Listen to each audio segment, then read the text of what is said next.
This is college football on ABC Sports. Going into the singing of Tony our national anthem.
And what better way to wrap up the regular season? We'll have the Hokies and the #1 team in the country. John and Terry in New York first after this.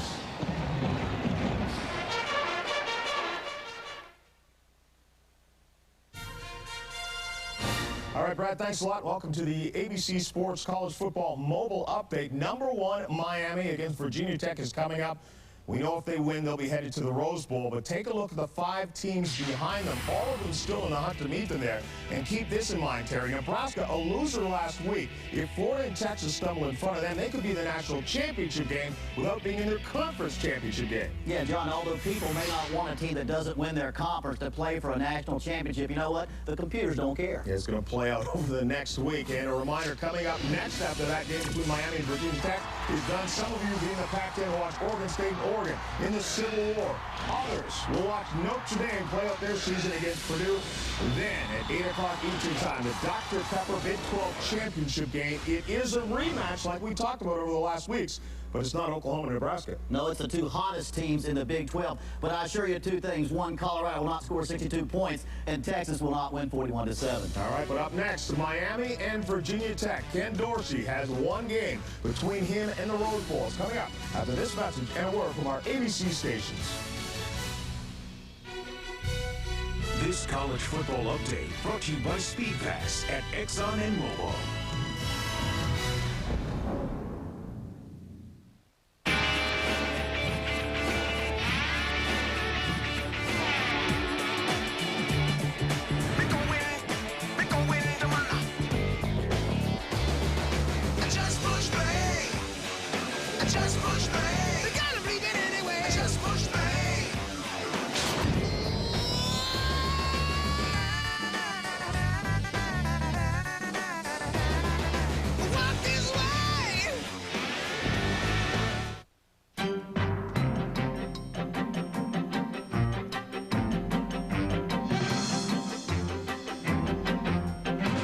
For a great car at a great rate, call or click Thrifty. In October 1993, a nation watched the unthinkable happen.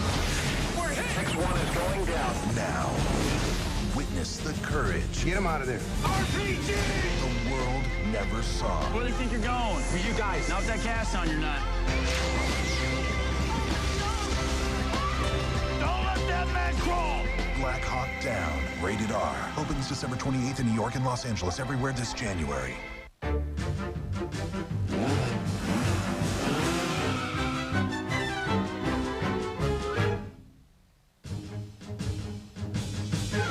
For a great car at a great rate, call or click Thrifty. Tuesday. USA! What's wrong with these people? Pat them down for box cutters. This is a crime that's going to get personal. New NYPD Blue, ABC this Tuesday, 9/8 Central. Monica Kaufman, John Pruitt, and Gelston Dart, only on Channel 2 Action News. Monday at 5 on Channel 2 Action News. A doctor's incredible story. You're not going to believe this, but I think we have a case of anthrax. How he detected the first case of anthrax after September 11th. That was scary to be in the middle. Bioterrorism threats still concern everyone. Dr. Randy Martin reveals new systems that red flag these deadly diseases. Monica Kaufman, Ghost and Dart. A Health News 2 report. Monday at 5 on Channel 2 Action News. Health coverage you can count on. Around the world, millions of women suffer horrific violence every day. What happens to one of us affects us all. Why our pain is the same. Mondays Oprah. Monday at 4, followed by Monica Kaufman and Ghost and Dart at 5. Select a Georgia-grown Christmas tree for your family this year. For the Choose and Cut farm near you, click www.gachristmastree.com or call toll-free 888-383-6585. When reviewing the Lexus LS 430, Automobile Magazine said, no car in this class has more inviting leather, a more comfortable ride, a superior stereo, or a more logical navigation system. Automobile Magazine named the LS 430 the best luxury sedan over $40,000.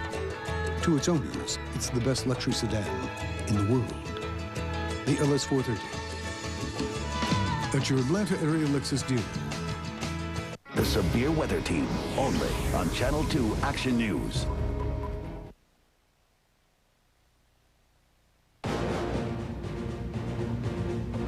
Think about everything we worked for in the summer, all the sweat, the humidity, all the pain we go through, people cramping up, falling out, stuff like that. You go through all that for a common goal. Everybody wants to get a national championship. Our goal was to, above all, win a conference championship, and then after that, win all of our other games, so we're in Pasadena at the end of the year. That's been the goal since the end of last year. I know we're going to win every single game this year. I don't know how. I don't know if it's going to be a come from behind win. I don't know if we're going to be up, 50-0, at halftime. I just told them I know with the type of character we have on this team that we're going to win every single game.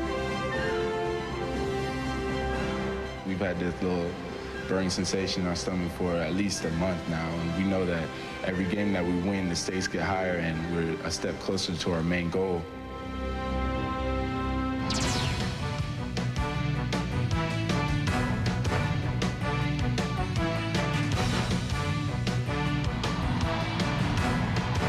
But at Lane Stadium in Blacksburg, Virginia, there is one team left in the way. Here they come, the Hokies of Virginia Tech.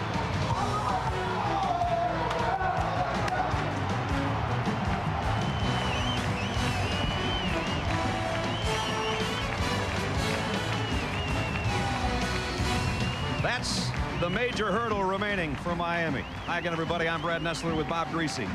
Bob, we've seen Miami 5 times this year. It seems like every time we see them, they get a little bit better. And in the last 2 weeks, 124-7 over Syracuse and Washington is pretty good. They're on a roll. They're definitely on a roll, but I think they are motivated by the memory of last year when they didn't make it to the championship game.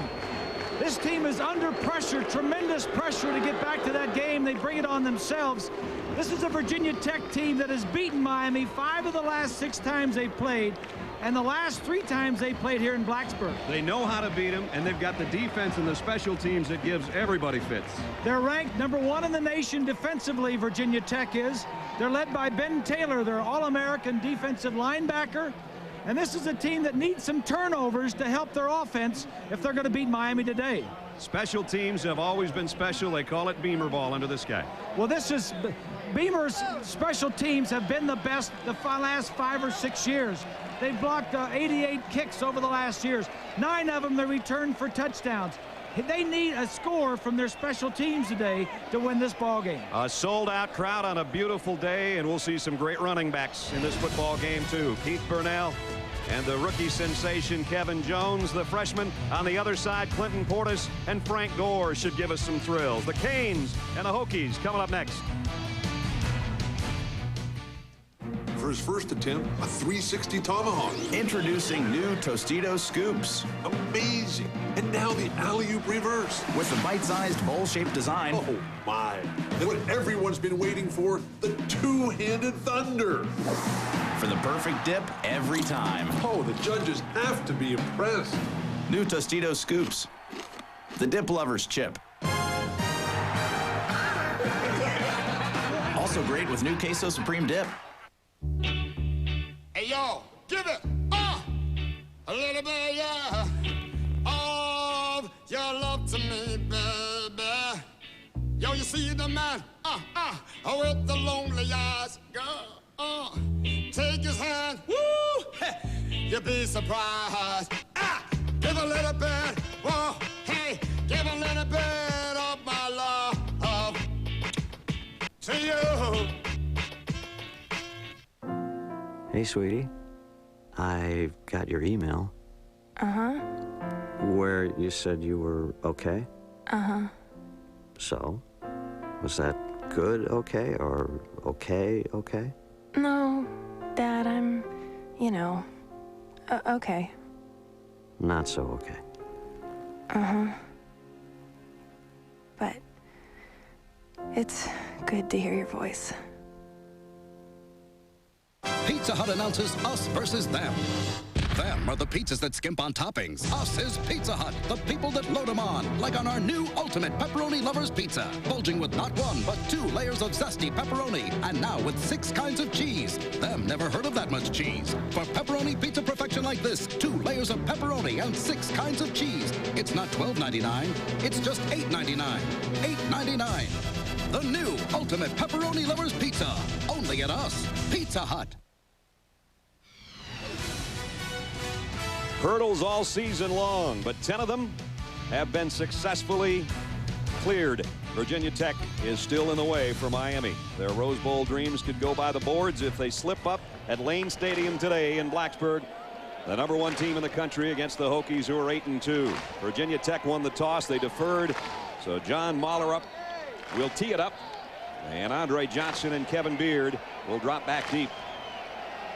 Larry Coker, a perfect 10 in his rookie season as a head coach of the Hurricanes. One more win, Rose Bowl, and a national championship game. Mahlerup's kick, a line drive. Gore, and now some confusion. Johnson touched it. He picks it up. And Andre Johnson weaves through traffic, and he got across the 20. That's where Miami will go to work.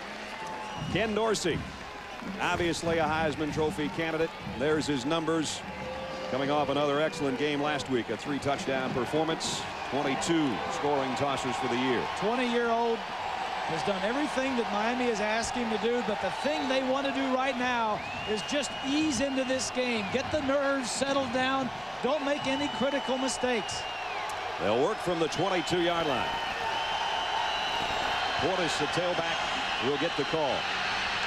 Portis trying to weave his way through the Hokies defenders, and he does. He is slippery. Gets out to the 28-yard line. He's got a great line in front of him. Probably the best in the business as a group. McKinney, an All-American. Wilkins, Romberg, Bibla, and Gonzalez, also an All-American by the Football News this week. Portis, the tail. I.J. Davenport is the fullback. Johnson and Jones are starting wideouts, and Jeremy Shockey is a great tight end. Joaquin Gonzalez, one of the leaders, one of the captains. He's the right tackle. He and Shockey lined up that way. Dorsey now trying to talk to his troops. It'll be Portis again, and Portis in the clear. First down run across the 35 out to the 36-yard line. The Hokies defensively, Pugh is a great one inside. He and Beasley are a couple of hosses. Colas and Davis on the outside.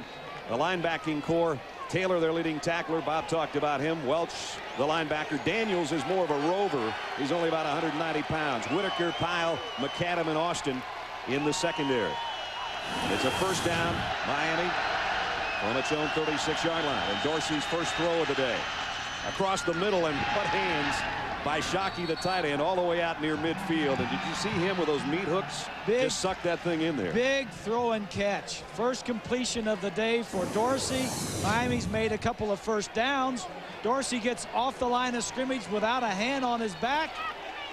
That's a perfect throw to the outside. Virginia Tech is in the top 6 in every defensive category in the nation. This is a good defensive team and a very aggressive one. Pick up a 14, another first down. And now it's Portis off the left side behind McKinney and company. And he got 3, almost 4, before Taylor made the tackle. Our Dodge game solution, Well, Bob. Miami just keep on rolling. 124 points the last 2 games.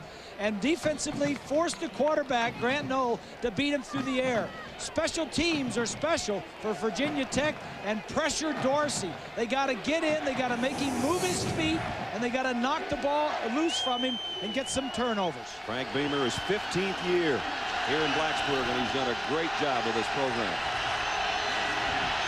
2nd down and 7.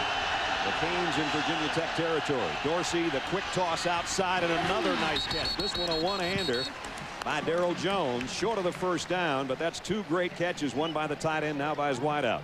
Well, it's just Miami knows this team. They know each other very well. Judge Chudzinski, the offensive coordinator, Rob was telling us earlier in the week, they're very tough. We know them, and they know us. We know they're going to come after us. There's Rob right here. He says, we know they're going to come after us and try to make us drop the ball in the backfield. And they've tried it already a couple of times. Dorsey getting rid of the football. Tops in the Big East on 3rd down conversions, and 3 wideouts on 3rd and 3 for Dorsey. Throws complete to Sands. He's got a 1st down. He lost it, and Virginia Tech's covered it. Ben Taylor, the linebacker, and there's the turnover story that Bob started a couple of minutes ago. It's already come to fruition. There's their leader. Taylor with a fumble recovery. Going to catch the ball. The first guy doesn't get it. And the second guy, that's 34. That's Welsh, the middle linebacker, that knocks the ball loose. We made a living on turnovers and special teams here in Blacksburg. There's the turnover margins. Miami tops in the country. Virginia Tech's in the top 10. They get the first big defensive play of the afternoon. Here's Jones out across the 40 to about the 41. Grant Knoll is the guy that had to fill the huge shoes left vacant by Michael Vick's departure to the NFL. He's done a heck of a good job with it. He has, and they don't ask him to do a lot. He's not. He's at the other end of the spectrum as far as fleet of foot. That's right. With Michael Vick, he doesn't move around much, but they don't ask him to do much. They want him to run the football and then maybe throw some deep ones. Jones got about 5 on 2nd down. They'll give it to him again. Trying to weave his way through the Miami defense. He's going to be a couple yards shy of the 1st down. Offensively, Demasi, a former walk-on, is their leader at center. Davis, Owens, Grove, and Winsek the front wall, and they're a good blocking unit, especially for the ground game of Jones and Ferguson. Davis and Johnson are the wideouts. Slokowski is the starting tight end, but they use 2 tight ends a lot. Brown and Wynn is the other. There's Jones, and he now wears Michael Vick's number, and sometimes he looks like him out there. He's quite a freshman. 3rd down and 2. Play action, Knoll, plenty of time. Oh, he sailed one. That is tight end Slokowski out there in the pattern, and he threw that one a mile high. He had him, and that's just some nerves. Knoll is a redshirt junior, so this is his 4th year in the program, but even the old-timers have nerves. On the 1st of December against the #1 team in the country, it could happen to anybody. Vinnie Burns, number 38, set to punt, and that's Phil Buchanan back deep, and look out for him.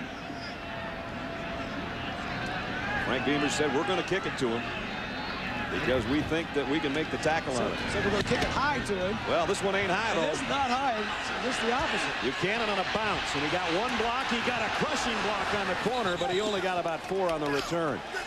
What a hit that was. Chris Campbell put on, but it didn't free up his punt return man. And Miami, the turnover doesn't hurt them. They'll get it back on offense when we come back.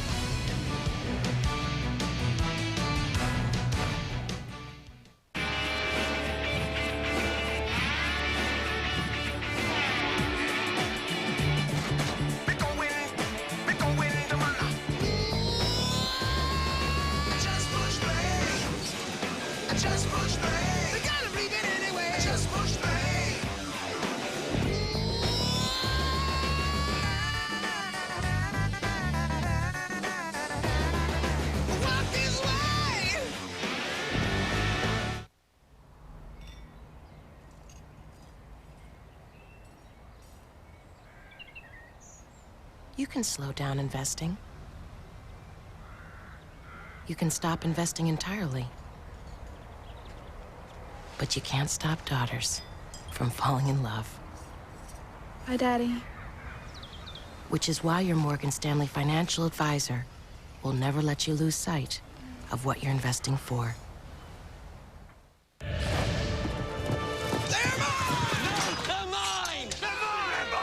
I say all 4 are mine! Now, when you buy a Whopper value meal at Burger King, get a Lord of the Rings light-up glass goblet, just $1.99 each. Collect all 4. Guys, collect all 4. That doesn't mean there's only 4. There's plenty. Oh. But supplies are limited. The adventure begins here.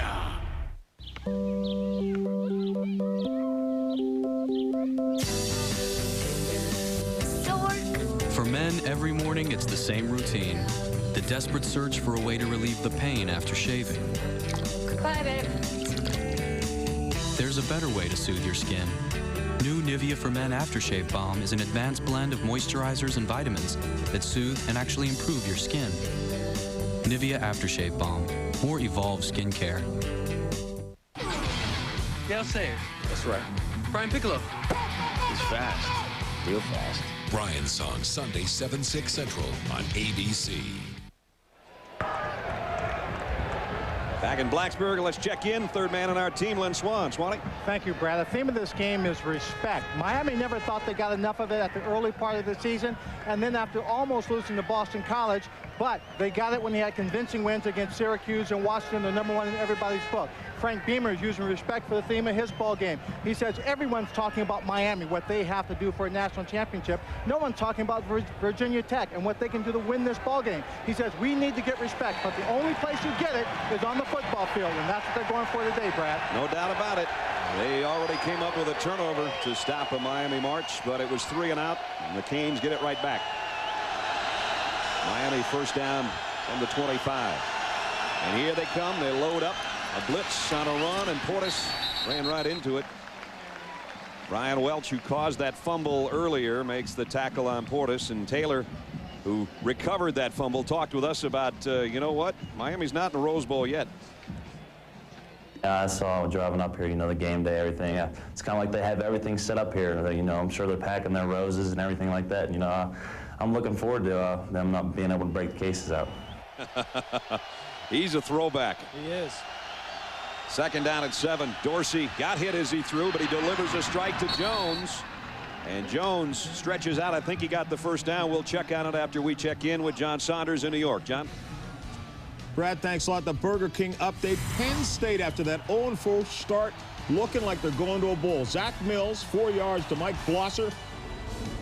And Blosser scores the touchdown. Penn State at 5-5 get the win, and Joe Paws bowl bound. Who'd have thunk it early, Who huh? would have thought that? Jones got the first down, and Dorsey's a perfect 4 for 4. Dropping to throw his 5th pass. Over the middle's got his man, and it's Najee Davenport. And he laterals to Portis. I think it was a forward lateral, though. And Portis down to the 24. They threw a flag. There is a flag, yeah. As Miami comes up with a little ad-lib there that's going to cost him. John Smith is our referee. Kenny Dorsey's trying to tell him, ref, it wasn't a forward lateral. We'll wait and see. They're coming back. And that it'll come back from where the point where the lateral was made. Here's a look for us. Yep, that's just forward. a little. Just a couple feet. This is something that they do occasionally in practice, and it's frowned on by the coaches.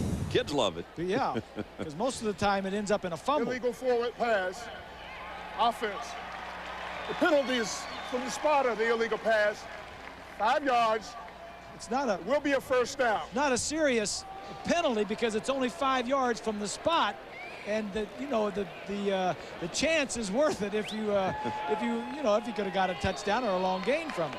That's the player's outlook. That guy doesn't think that way. Yeah. So it's back at the 46-yard line. 2 tight end set for the Canes. This is their second offensive possession. And it's Dorsey, a 3-step drop, and Shockey again. Dorsey's perfect so far, and Shockey's got a first down at the 40. Well, the passing game is there. There's single coverage all over the secondary. Reason being, the Hokies are coming after Dorsey. Not on this time, but usually the linebackers are blitzing from the middle or from the outside. The safeties or the linebackers are coming. But they're single coverage. They're taking chances that their guys can cover, or if they can, they'll knock the ball loose. So it's a first down at the 40-yard line. 9 yards a pop on first down. Nice protection, and Dorsey going long. Broken up. Larry Austin at the goal line got a hand in front of Andre Johnson. That was good throw, good coverage, just a good play by Austin. And that's some of the shots that Miami needs to take. Austin is only 5'9". Little stop and go there. Johnson 6'3". The ball could have been a little bit further. I think it could have been caught. Maybe a little bit further, a little sooner. First incompletion. Those are the chances that the Hokies are willing to take. Now they go back to Portis. He ran into a wall named Pugh. David Pugh, number 71, stood him up, and it's going to be 3rd and long, Miami. This is a confident Virginia Tech team. Confident because of the years past. They've beaten Miami, like we said, 5 of 6 times. Miami hasn't won here since 1992, and no Hurricane player on this team has ever won on this field. And now the crowd coming to life. 3 wide receiver grouping as Sands joins him in a slot. Bud Foster, the defensive coordinator, looking on, hoping his Hokies can come up with a stop. They bring the house after Dorsey. Throwback screen, though, and he's got blockers in front. And it's Portis down the sideline and all the way to the 20-yard line. Great call and a great play. Everybody was coming, as you mentioned, Brad. Just roll away and throw it back. 40 is Taylor, 28 is Cobb. Roll away and throw it back. Now, the thing that saves this, there's only one guy left to make the tackle, and that's Austin. They had sent McAdam, too, the rover, and he's the guy that got the hit on Dorsey, but because of that left downfield open 20 yards for Portis. And now they give it to Clinton on the ground, and he gets a tough 3 yards as Pyle made the stop. This Virginia Tech team is not laying back and waiting for Miami offensively to knock them out like they did the last 2 weeks, scoring 124 points. Bud told us yesterday, Foster, he says, hey, we're going to come after, you know, and they know that. And our guys on the outside have got to do a good job covering those receivers.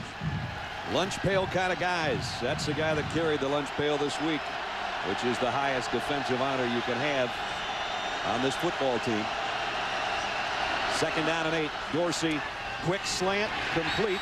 He still has only 1 incompletion, but he's still about 3 yards shy of the first down. Darryl Jones made the catch.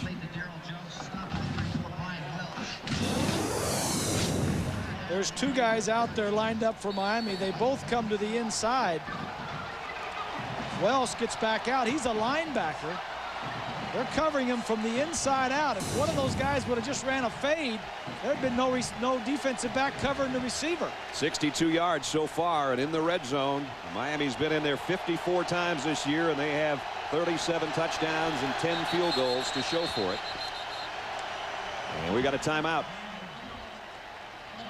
taken by Miami with 6:23 to go first quarter. No score.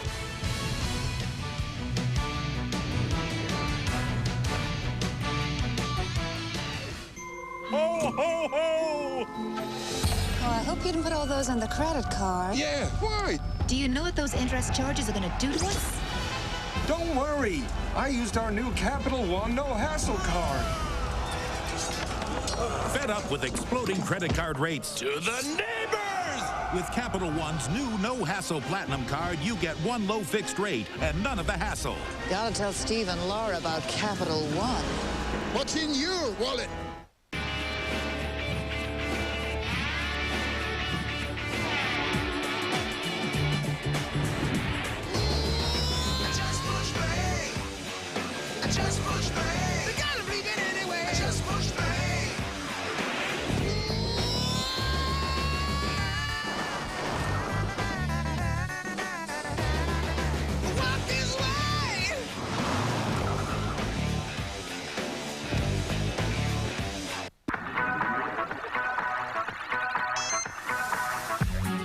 read a book, get some work done, plan lunch, plan for the future, hold on to a moment. Do just about anything on the handheld with the most applications. Get a free 16-megabyte memory card this holiday with any expandable Palm handheld. The last time Miami was here, Kenny Kelly started at quarterback, since on to a baseball career, but the special teams of Virginia Tech were special. And then it was a young, lanky Ken Dorsey who came in relief. They didn't treat him any better than they treated Kenny Kelly. And it was Virginia Tech in a romp. So far here today, Miami's controlled the game so far, as Virginia Tech's had it only 3 plays in this quarter. And Miami's had it 15 plays for 110 yards. But a fumble negated what looked like a scoring threat the first time they had it. Now they come up to another 3rd down and 4 on the 10th play of this drive. Big play here, and they're all at the line of scrimmage. There is nobody deep. Look for a blitz here. Shockey, the tight end, in motion. They pump fake it to him. They go to the corner. Not quite. Off his fingertips. Nice disguise by Bud Foster, the defensive coordinator. Everybody was up there faking blitz, and everybody dropped off. Shockey's going to run to the outside and then up. It's an out and up. Whitaker sees it, as does Pyle. And neither one makes a play, but because of the coverage, he has to throw it a little long. Todd Savers is 17 of 21 on his field goals this year. And this one's blocked. And Virginia Tech trying to cover it, and they do. They do it better than anybody in the country, and they just stopped another would-be scoring threat by the Canes.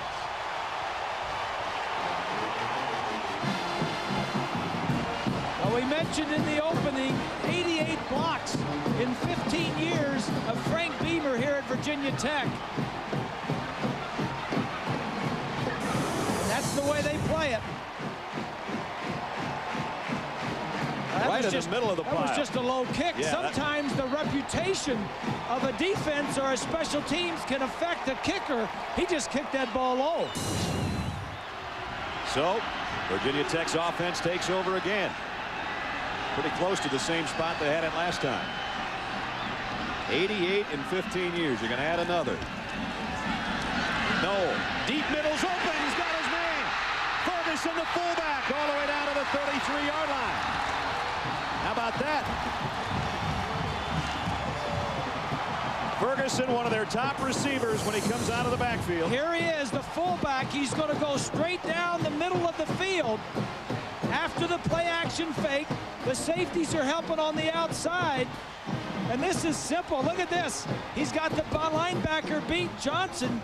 I mean, Williams, DJ Williams, right down the center of the field. 42 yards. The fullback is the second leading receiver for the Hokies. That's his 25th catch, the most ever by a fullback in Virginia Tech history. Now they go to the ground game, and Jones takes it down near the 25.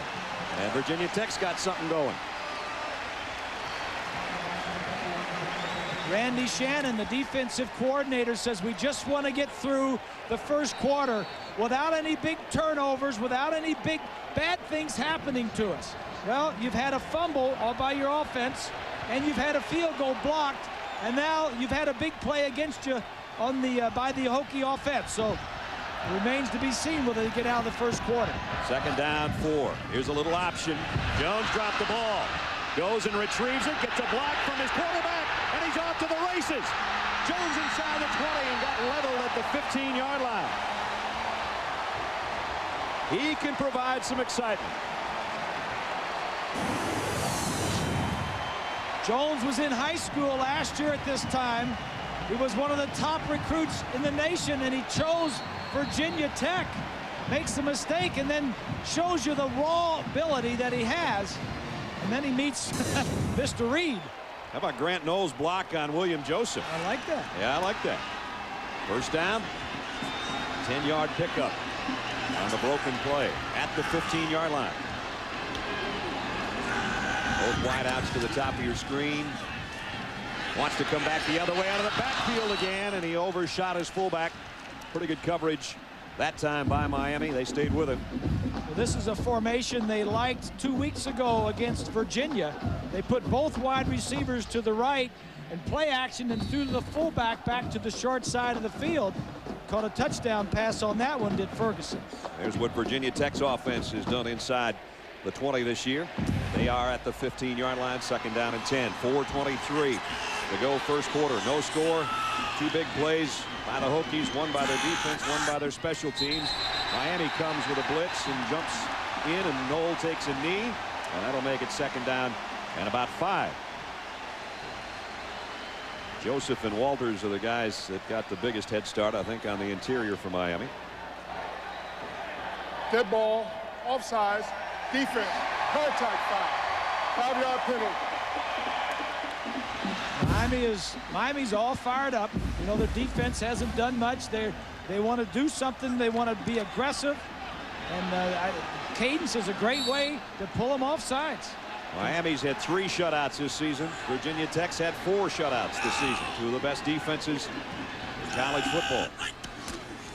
They fake the toss. They give it to Ferguson. And he gets down close to the first down. Jared Ferguson, boy, that's a tough kid. 5'9", came in as about a 180-pound tailback. Now he's a 220-pound fullback. Yeah.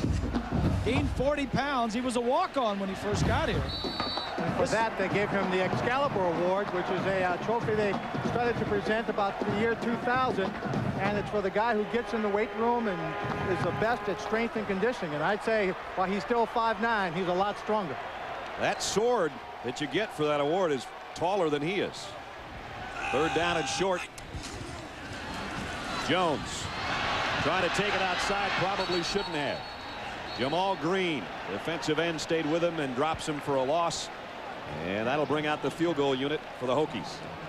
I think if Jones just takes this straight up, Bob, he gets first down. Well, I don't think you want to try and do this against Miami and their speed.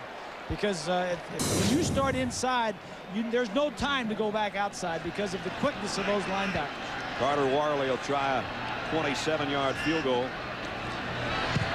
Kick on the way. And it's Virginia Tech on the board first. Miami normally scores first and then hardly ever loses. It goes the other way on their home turf. They turn a blocked field goal on one end into their own field goal on the other.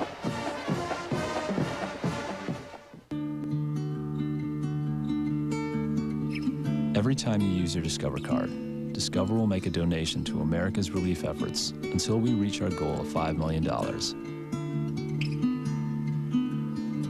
Just by doing what you do every day, you can help the victims and families of September 11th.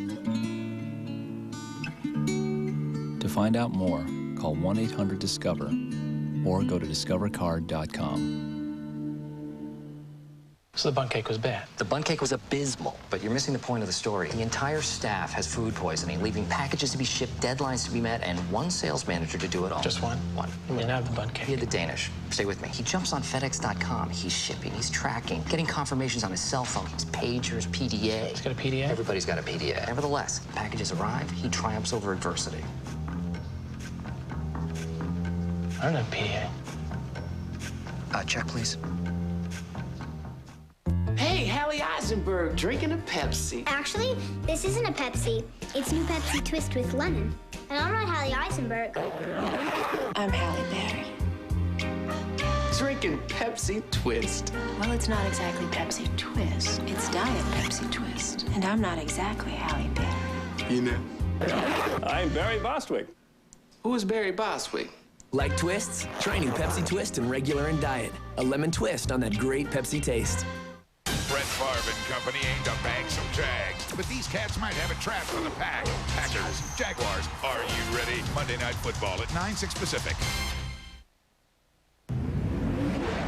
The Bowl Championship Series standings coming in to the weekend. Miami on top. Florida with a huge game against Tennessee today. Texas, Nebraska, Oregon. You'll see Oregon, Oregon State later on ABC. That's the top 5 in the BCS. Then Tennessee with their matchup with Florida. Colorado plays Texas tonight on ABC. Illinois, Oklahoma, and Stanford. That's how it looks coming in. And Miami right now, #1 on every poll, except maybe the North Pole. Santa's got that one, I guess. But they're #1 in both major polls and the BCS after last week. He's getting a lot of attention in that poll, too. He is, exactly. Mahler up to kick, and Johnson and Gore back deep waiting. This is a dandy. Out of the back of the end zone. No play on that one. So Miami will work from the 20-yard line. As the girls of Virginia Tech give you a smile, we'll remind you ABC Sports presentation of college football is brought to you by Dodge. You can take life as it comes, or you can grab life by the horns. Dodge. Discover Card for the slightly smarter consumer. Burger King, home of the Whopper. And new Nivea for men aftershave balm. More evolved skincare. Looking in on Lane Stadium from above. Packed house, beautiful day. We've been looking at this December 1st date. Swanee and Bob and I thought we were going to be in overcoats and gloves, and it's sunny and about 62. It's unbelievable out here. As nice a football day as we have seen all season. Miami has to be careful now offensively that they don't lose their confidence, because they've had 2 drives. They've moved the ball well on both drives. The first ended in a fumble. The second, 10 plays and a blocked field goal. So they moved the ball, but yet we look up on the scoreboard and we say, well, we don't have any points. That's right.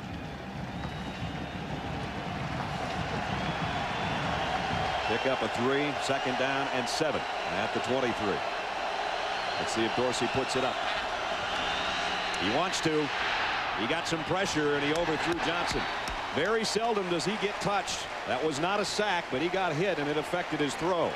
Well, that's exactly what Frank Beamer, Bud Foster, the defensive coordinator, they want people in his face, make him move around. That's Colas 99 that had a mitt on him. And that's what they want.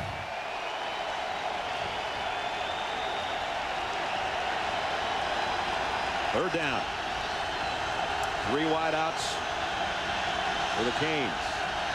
And Dorsey will work from the gun. Here they come. Dorsey fires, incomplete intended for Kevin Beard. Well, what they want to do is get after Dorsey. He is the center of this offense, and put pressure on him. The only game the Hurricanes have lost in the last 2 years, Dorsey up at the University of Washington didn't play very well. So Miami's got a kick. Freddie Capshaw to kick to Andre Davis, and he's a dangerous one. School record holder in punt returns. He'll have to wave at this one, though. Nice kick. Takes a fair catch at the 35-yard line. We'll be back after we check in. John Saunders at Times Square Stadium. John. Brad, Michigan State playing to become bowl eligible, facing Missouri. Jeff Smoker swings it out to Little John Flowers, who takes off 42 yards. This would build a 38-0 lead, and it's even grown from that. Now 48-zip. Michigan State, it looks like, will be headed to a bowl. All right, John, here 3-0 Virginia Tech. Cornell now in at the tailback spot for the Hokies, and they work with good field position. Their own 35. Noel may have changed things up. He drops to throw. Getting some heat. Got the pass away, and it's complete. Noel took a shot from Chris Campbell on the blitz, but Emmett Johnson made the catch. It's a smart play by Grant Noel, because he saw Miami in single coverage on the outside. And when you can get that with either one of these receivers, they both have speed. Just gets it off before Campbell lowers it. So a pickup of 9, 2nd down and a yard.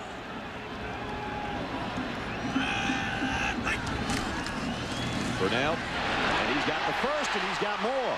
Oh boy, he got form tackle at the end of it, but he got a first down. James Lewis made the hit.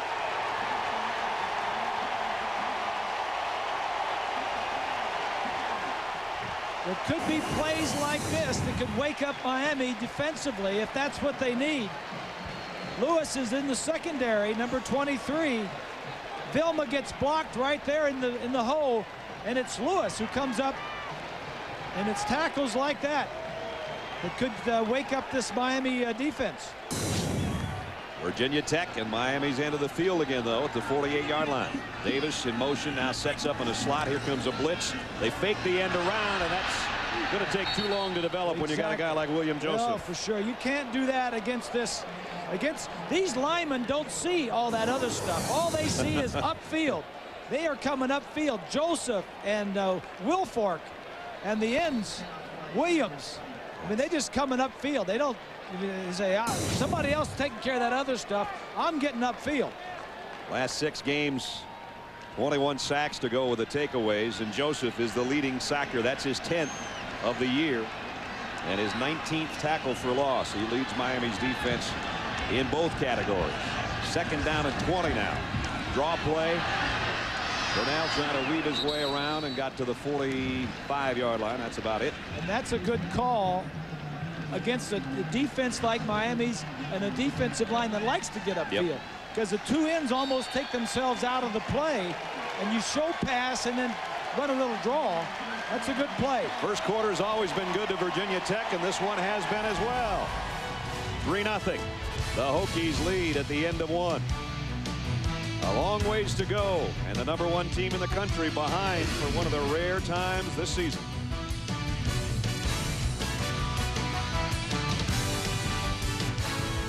Excuse me, can you take Timmy to tuba practice? No problem. Hey, mister. Battle of Gettysburg? No problem.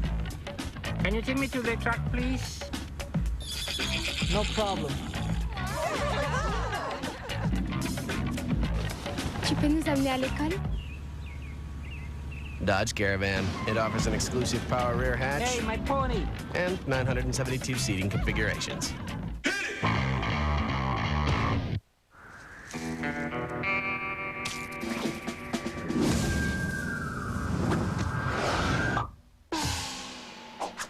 Chili's Southwestern Egg Rolls, where East meets Southwest. By all appearances, I'm a server. But look deeper, and you'll see that I'm an entire company. A direct one-to-one relationship that adds value instead of costs. I'm just the part of the company you'll be looking at when you realize that I'm not just another pretty face. I'm a better way of doing things. Enterprise systems that are easy to build, easy to own, easy as Dell. Dell PowerEdge servers use Intel Pentium 3 Xeon processors.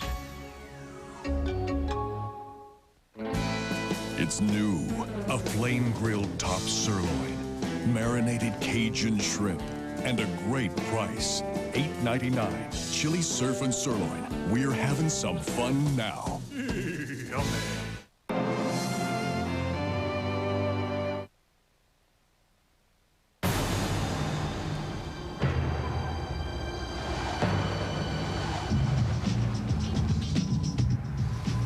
Hey, bro, you need a hand with that thing? Yeah. There you go. The Dodge Dakota offers best-in-class cargo and payload. Woo! What is that? You can put your arms down, you know. That'll be good. Now get 7-year or 100,000-mile powertrain protection and 0% APR on 2002 Dodge Dakota. Top stories every 10 minutes from 5 to 7 a.m. Virginia Tech by a field goal as we start the second quarter at Lane Stadium in Blacksburg, Virginia. Brad Nessler, Bob Greasy, Lynn Swan, and our ABC crew with you on a very, very important day in college football, and this one part of it. Miami, with a win, would cap a perfect regular season and go to the Rose Bowl to play for the national championship. But they're behind by 3 as we open the second quarter. Knoll across the middle. It's intercepted. Picked off by Miami. And Philip Buchanan's got this one. Buchanan has been outstanding this year, and especially in the last 3 or 4 ball games. That's Miami's 41st turnover takeaway, I should say. They lead the nation in takeaways. This was a bad choice. The fullback was wide open out in the flat with no coverage. So the Canes come up with one. There's the takeaway story. And Buchanan, that's his 5th interception of the season. Hand off to Portis. And Portis got to midfield, just across midfield. Let's check in with Swannick. Well, Brad, you talked about the weather. I checked the Farmer's Almanac. It was supposed to be on December 1st, 2001, a foot of snow. I wore a turtleneck. I've got a jacket and hat in the trailer. But as you look down and you see our thermometer, it's 74 degrees. Oh, wow. I knew it was nice. I didn't know it was that nice. Absolutely perfect. Dorsey on first down. What a catch by Shockey again, the tight end, and he's all the way to the 33-yard line. Swanee, I wanted to ask you about this in the first quarter. There's some good tight ends out there. This kid's hands, I think, separate him from everybody else. They're unbelievable. When we talked to him in Miami, Bob Griese looked at his hands, and he's got a huge set of mitts. I mean, they're unbelievable. So when he wraps his hands around the ball, it's hard for anybody else to get in there and take it away from him. Well, plus, he runs great routes. Yeah, and he wants the ball. He just wants every pass thrown to him, and he's a good runner after he catches it. Those were his stats coming in. He's got 3 catches already today. Dorsey, plenty of time. Long ball for Sands. Overshot him. In fact, it went out of the end zone. Couldn't get a play on it. Eric Green, nice coverage by the sophomore corner. Single coverage on the outside. Pressure on Dorsey in the pocket. Cobb is 28. He's not getting there, but there's somebody hitting him. Frank Beamer says, you know, Dorsey's a tough kid. At least we think he is. We don't know. Nobody's ever hit him. Yeah, but this is you've got any good defense is going to get, and if you don't sack him, just get there, knock him down, put your hands on him, make them know that you're there. He hit his first 6. He's 9 of 14. Here's Portis on a sweep. He got the corner. He got the first down, and he's out of bounds at the 18-yard line. This is the thing that's so impressive about the Miami offense. Everybody talks about Dorsey in the passing game, but they actually run as well as they pass. They've scored 24 touchdowns rushing and only 23 passing, so great balance and great running behind that offensive line. They average 210 yards on the ground per game, and that run netted them a first down. Portis has 46 yards already in the first half. He gets the call again, and Portis inside the 15 to the 14-yard line. Ben Taylor, the linebacker, made another stop. Our aerial views courtesy of the Goodyear Tire and Rubber Company. Goodyear providing aerial coverage of the world sporting events for more than 75 years. Great day to be in the sky. Great day to be in the press box. Great day to be in the stands. It's a beautiful one. Great day to be at a college football game. There you go. Got single coverage down here at the bottom of the screen and the top. Second quarter was big last week for the Canes. Dorsey, it's Shockey again, and he's got a touchdown. Shockey, the tight end, on a crossing pattern, his 4th catch of the day. This one's good for a score. 14 yards. Rob Chubzinski, the offensive coordinator, in the booth, clears it with the fullback and then brings the tight end behind him for the touchdown. And when he gets the ball, Bob, he doesn't break stride. Dorsey lays it in there perfectly, and he's allowed to keep that momentum, turn it upfield, and bowl through a couple of guys. Severs for the point after. And he's got it up and good. So they trailed, but they didn't trail long. Buchanan's interception gave it back to the offense, and Ken Dorsey hooks up with his tight end for the 7th time this year. And it's Miami 7-3.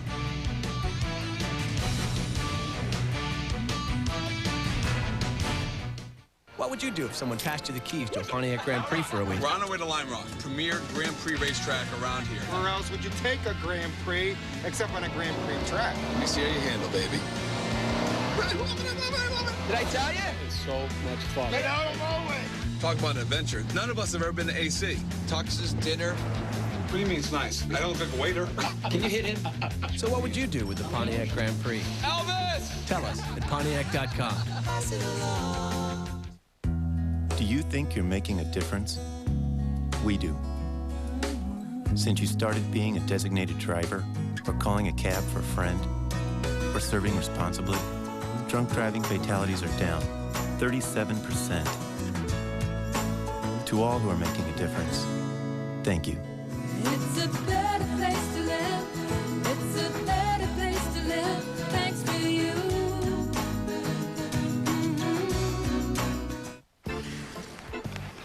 Want to try that Triple X? What the heck? I got supplemental insurance. What's that? A Lutz? No, that something insurance.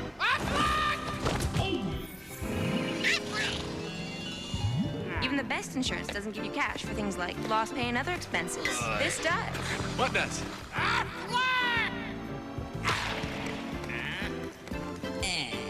Aflac. Ask about it at work. What would you do if someone passed you the keys to a Pontiac Grand Prix for a week? I'm out, man. Let's go. I'm out to see the world. San Francisco, here we go.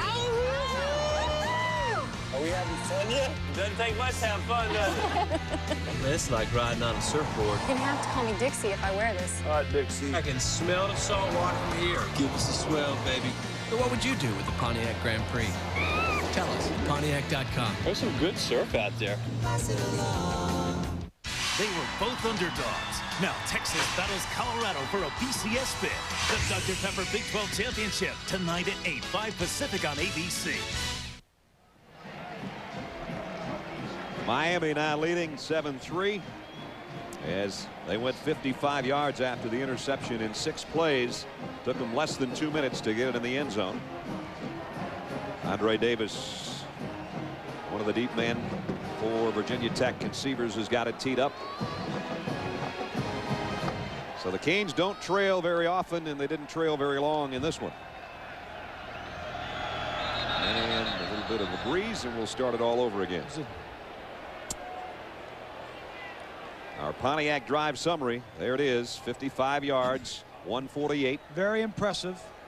Shockey, 4 catches, 60 yards, and a touchdown here in the first half. That came after the offense got on the field thanks to Buchanan, and the defense, the interception. So the offense says, hey, defense, thank you very much for helping us. A short field, we'll take it in from here. Davis backpedals, and Severs got a lot of leg into this one, and it's going to be Virginia Tech from the 20 again.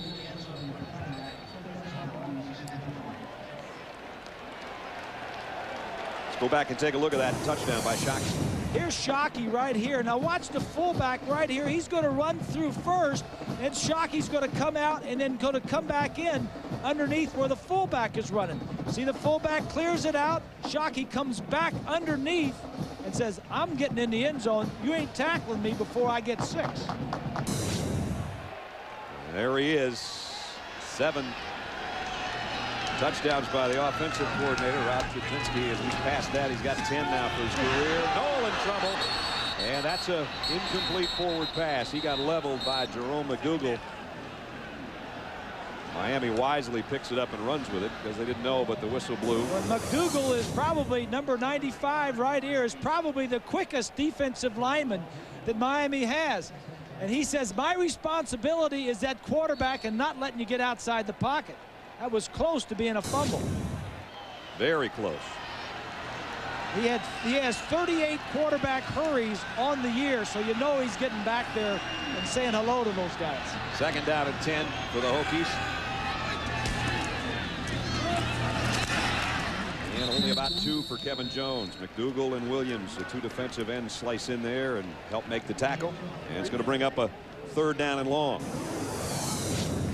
95 is McDougal. Had a little twist going on with the defensive lineman that time. Slides down the line to make the hit. Hokies haven't picked up a 3rd down conversion in their 3 tries yet. And their Pontiac 1st and 10 line is out at the 30. That's what they're working toward. 3rd down at 7. They fake the draw. Noel dropped it. He covered it.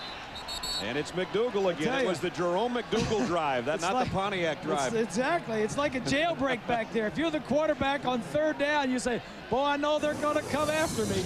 McDougal right in front of us, 95, just shoves the tackle right back in his face, slaps the ball loose.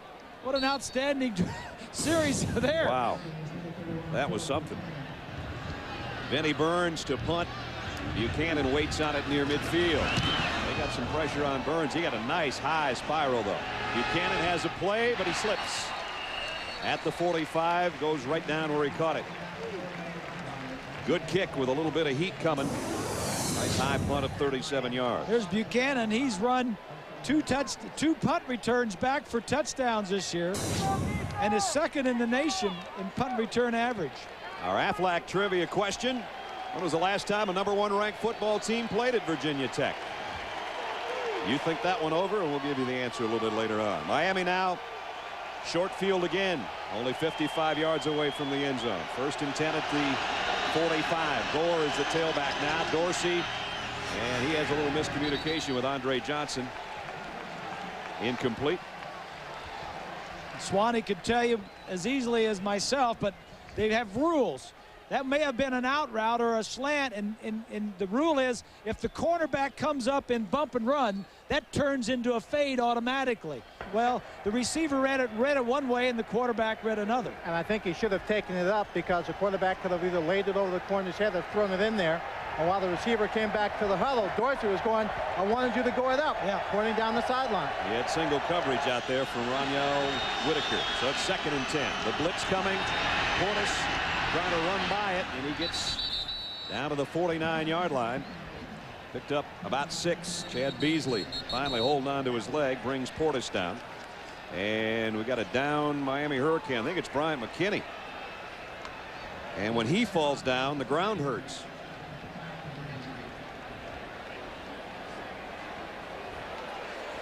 The big fella, 6'9", 340 pounds. The left tackle, an All-American on several lists already. Oh boy, you don't want to see him go down. They've lost Haji Razuli, the left guard, for the year with a knee injury. And McKinney is the guy that plays right next to him at left tackle. Sherko just had that. Bob, you're talking about Razuli. He just had surgery this week. They thought maybe he'd be able to come back, but no chance now. See if Bryant got rolled up on, which happens a lot in these pileups, and he did. He got hit from behind, and they're working on his lower left leg.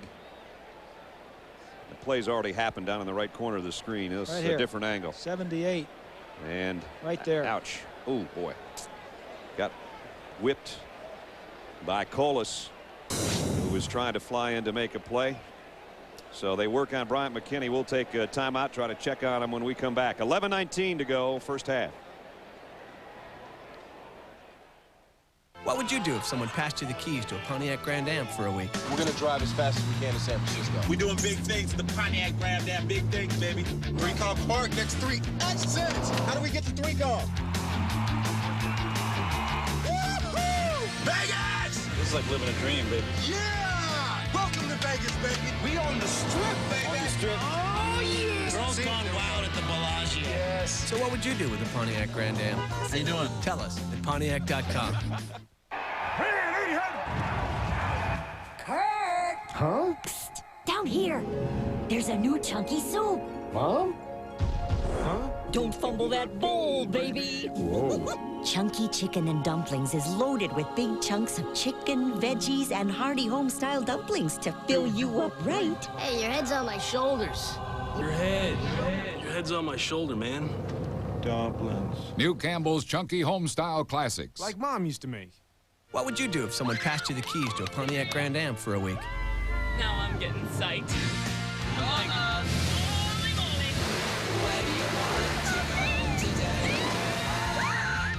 can't believe I did it. Oh my god!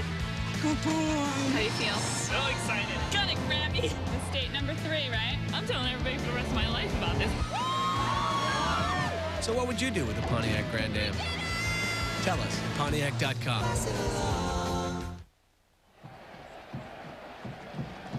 Another look at Bryant McKinney getting rolled up on from behind. You see number 78, and there's Colas trying to make the tackle, and his whole body goes right in to the lower part of McKinney, including his lower left leg, which is what they were working on. Yeah, it doesn't.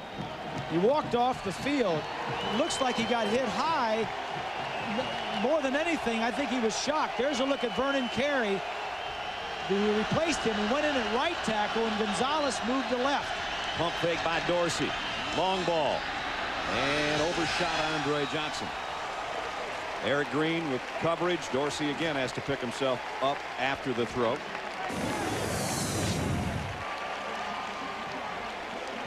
Portis got a nice block there. They put the heat on that right side right away with a new tackle in there.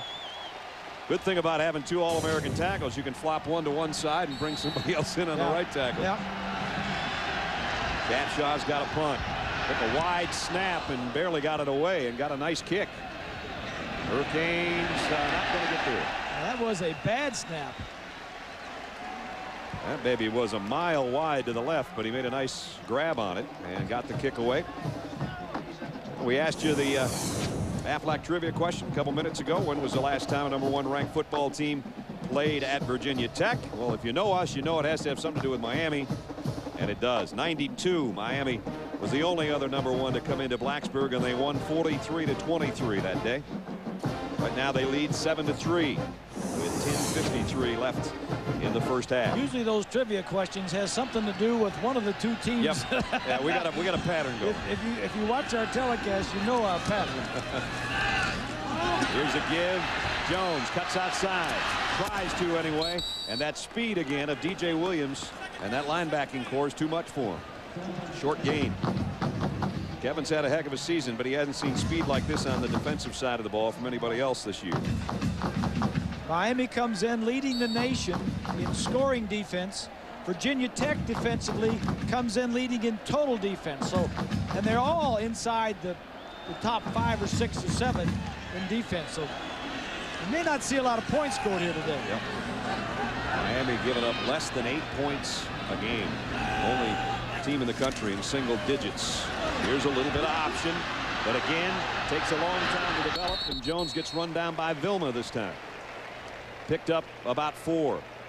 Coming up next, one of college football's biggest rivalries will take over. Oregon State and Oregon, or Notre Dame and Purdue. Some of you will see that one. Then don't forget the Dr. Pepper Big 12 Championship is Colorado and Texas at 8 o'clock tonight. So our triple header day. Yeah, that's a playoff game tonight. We got number 3 Texas against number 7 Colorado. So we're in the playoffs here. And this is #1 Miami trying to get to the big show if they win today. Knoll from the shotgun. Has time. Zips it out, but no gain on the play. Great play by Marquise Fitzgerald, the nickelback. Let's check in with John at Times Square Stadium. Well, Brad, Penn State trying to get to a ball, but they're not there quite yet. Zach Mills looks like he's down here, but they call this a fumble. Art Thomas picks it up and goes 92 yards for the touchdown. Down by 2, they don't go for the 2-point conversion, just get the 1. So now Penn State's lead is at 14-13. Brad. All right, John. Punt coming up here. Buchanan slipped the last time, and this one's taken away from him by a teammate, Eddie Reed. And Ed Reed gets the return into Hokie territory. Buchanan sitting there, and now he's going to come over and say, Edward, you didn't tell me you were going to do that. Edward Reed is the senior, and he is the senior guy back there. He'll take him if he wants to. He's the leader of the group. Here's Buchanan. And all of a sudden, Reed said, I got it. Reed is one of the 3 finalists for the Thorpe Award given to the nation's outstanding defensive back. And he was the guy that maybe made the play of the season, that saved the season anyway. He likes to take things away from teammates. He took that one away from Matt Walters and went 80 yards for a touchdown. That is how the BC game ended. Dorsey, nice play fake, throws on the run. Got his other tight end this time, Robert Williams. And Williams got about 5. So the tight end's a big part of the Hurricane attack today, and it's working well for them. Great field position for Miami. Offensively, the last 2 possessions they've had the ball. This one starts inside the 50-yard line of Virginia Tech. It's been a season-long story for Miami. Their field position has been excellent all year long, as compared to their opposition anyway. Dorsey throws high, but caught. Beard gets it, and he's got a first down near the 35. Let's check in with Lynn. Brad, Brian McKinney, they've been working on the sideline. It is his left knee that was hurt in the play. The doctors on the sideline checked him. They checked his right knee to see how much movement was there, and then his left knee, and they were the same. And so what they did, they just asked him to walk in. They were going to take him in the locker room and check it out further, but so far he's still on the sideline. Well, sometimes you get hit from behind, and it just scares you.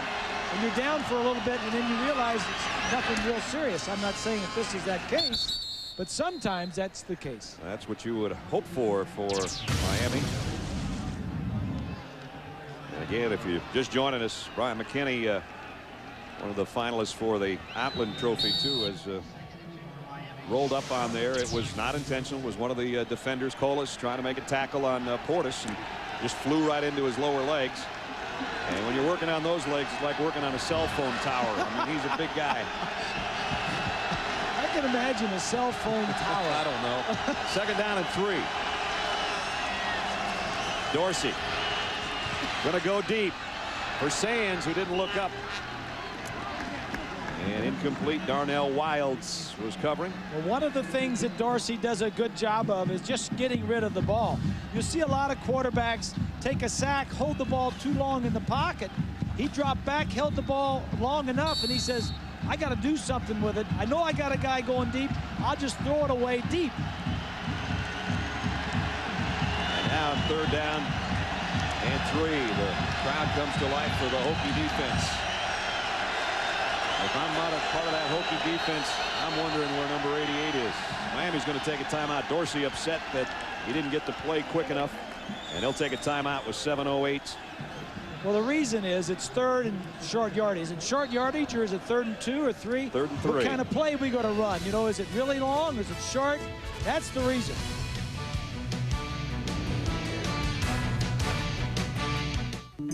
I know the restaurant business. I do not know insurance. Our business has grown. My children have grown. We figured this would be a good time to reevaluate everything. Our Prudential agent made it easy. She explained it to me in such a way that I felt totally comfortable. It's all on one piece of paper. You can see right where you stand. You're going to walk away with peace of mind. Why didn't I do this years ago? Call 1-800-THE-ROCK for your free life insurance needs analysis from Prudential Financial.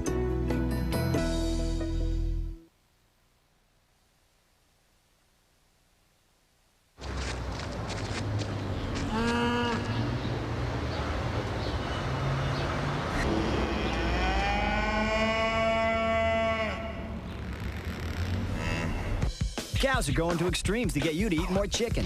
See how in the new Chick-fil-A calendar packed with extreme sports action and $20 worth of free food. Get yours at Chick-fil-A for just $5. Don't forget the Chick-fil-A Peach Bowl December 31st on ESPN. Spin, spin, spin the globe. It's your turn to spin the globe. Spin it, spin it, spin it. All around the world, Siemens helps companies prosper by providing them with systems and controls that assure quality regardless of quantity. Whatever the product, wherever consumers consume, we want to help them savor life better. Spin, spin, spin the globe. It's your turn to spin the globe. Discovery, transformation, achievement.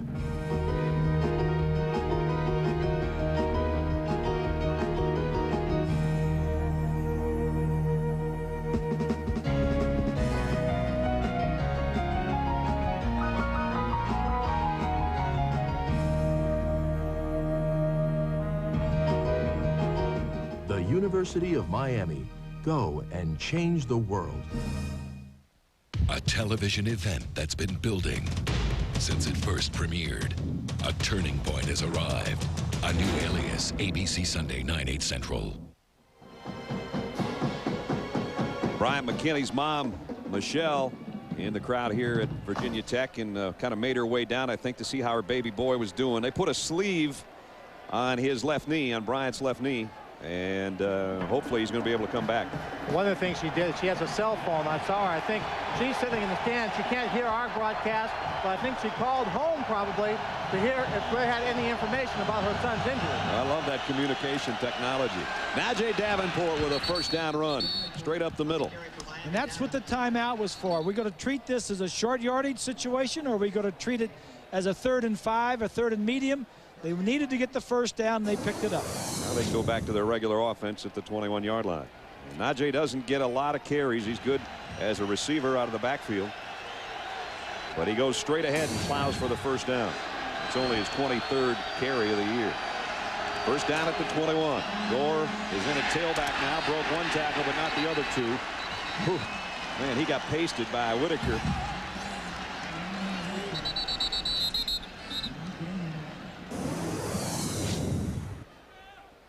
You're going to see some action from over to the right side. These defensive backs, when that ball starts away, they're going to come back.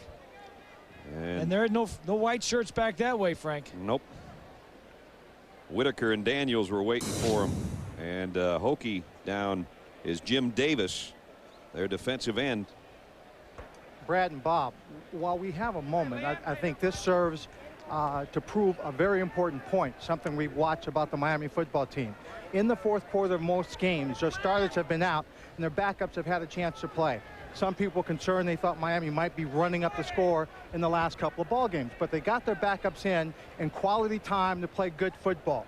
Now with a guy like Brian McKinney stepping out, those kinds of moments in the football game are important to the Miami program, because now instead of having a very green backup coming into the play, they've got a young man who comes in with game experience, and they don't lose a stride. They don't have to then shorten their offensive game plan for a substitution. And Vernon Carey, it's not like they lose any size either. He's a 265-pounder. And Jim Davis is up, and he's limping off. He eats with the big eaters, doesn't he? Yes, he does. He's one of the buffet busters. There's Davis. Looks like his right wrist, I think, but he's a sophomore defensive end, and Adibi will come in and take his spot on that defensive front for the Hokies. Gore actually lost a yard at 2nd down and 11. We've got 6:35 left first half. 7-3 Miami. Nice play fake. Dorsey throws a strike. Oh, they're going to say he's out of bounds? Yes, I guess so. Andre Johnson made the catch, but he's wide over there. Ran out of real estate on the far side of the field. Both wide receivers having their way with single coverage on the outside. Let's take a look at this.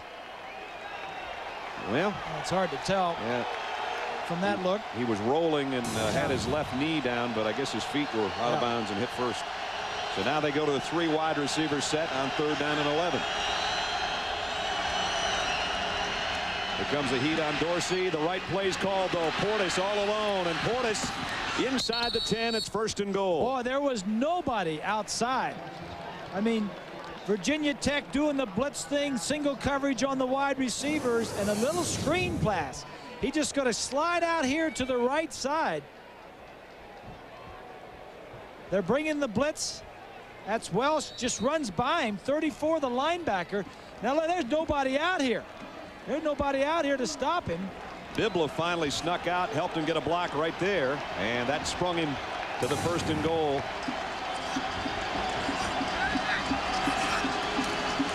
Portis on the handoff. Portis inside the 5, touchdown. Nice blocking, and Clinton Portis takes it in for the Canes. 7-yard touchdown for Portis, and that is his 10th rushing touchdown of the year.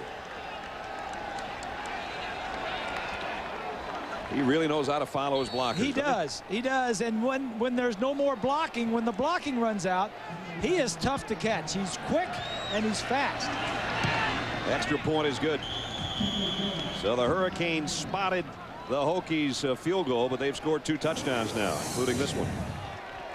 Romberg is the center. Gonzalez is 73, who moved over to the left side. Look at all the Hokies out there. They're overrunning it. Portis sees it and cuts back against the grain. While they were doing the hokey pokey, Portis took it in. Our Pacific Life game summary. Dorsey, 146 yards and a touchdown to Shockey, and that came off a Buchanan interception that started the drive. Kevin Jones has been held in check today, and a blocked kick by the Hokies led to their field goal, their only score. And that score for Miami came on a short field because of the poor punt by the Hokies. Miami got the ball in good field position. So only a 47-yard drive that time, too, again. There's Portis's numbers. Already over 1,000 coming into this game. And trying to get his 7th, or rather 8th 100-yard game of the year. He's got 7 already. That drive of Miami started on their 47-yard line of Virginia Tech. Short field. We talk about it all the time. Took them only 9 plays and 2.5 minutes to score. So it's 14-3. The Canes in front. ABC Sports presentation of college football brought to you by Pontiac. What would you do with some Pontiac excitement? Circuit City, we know how you feel. That's why we're here. Circuit City, we're with you. Chick-fil-A, home of the famous Chick-fil-A sandwich. And Aflac, ask about it at work. Ask your friends an Aflac trivia question while you're at work. There you go. 6 minutes and change left first half. 14-3, the #1 team in the country. And Virginia Tech now from the 20. Here's Jones. He's found it tough sledding so far today. Got 2 or 3. James Lewis brought him down. Well, it seems as though the initial excitement and fervor of this ball game has kind of settled down. Virginia Tech came out and recovered a fumble and blocked a kick. Miami was kind of off their balance a little bit. Now it seems like they're kind of falling back into the mode of play that they want to get into, the Hurricanes. 2nd and 7, play action. Knoll is intercepted. Picked off by Reed. Edward Reed has got it back to the 25-yard line. And for Reed, it's his 20th career interception as a Hurricane. That's the best in the Hurricane books. Yeah, and he read this one all the way. He saw the route, saw the quarterback, and read it. It's a 2-deep look, and there he goes right there. He cuts in front of the tight end. Reed read the route coming across, saw the quarterback, and like you say, picked off his 20th interception of the year, of his career. 20 career interceptions, passes Benny Blades. He was tied with them. Graduated in May. Stuck around for his final senior season. The players to a man will tell you he's our leader. And the offense and defense both say that. He's the guy that stays in the locker room. He's one of the captains. He never goes out for the coin toss because he stays in and he has the final words to say to his teammates before they come out and take the field. And they're working on Ed over there on the sideline a little bit too. He was shaken up on the return. And Brad, initially the Miami team, they were going to let me stand in the locker room and listen to Ed Reed talk.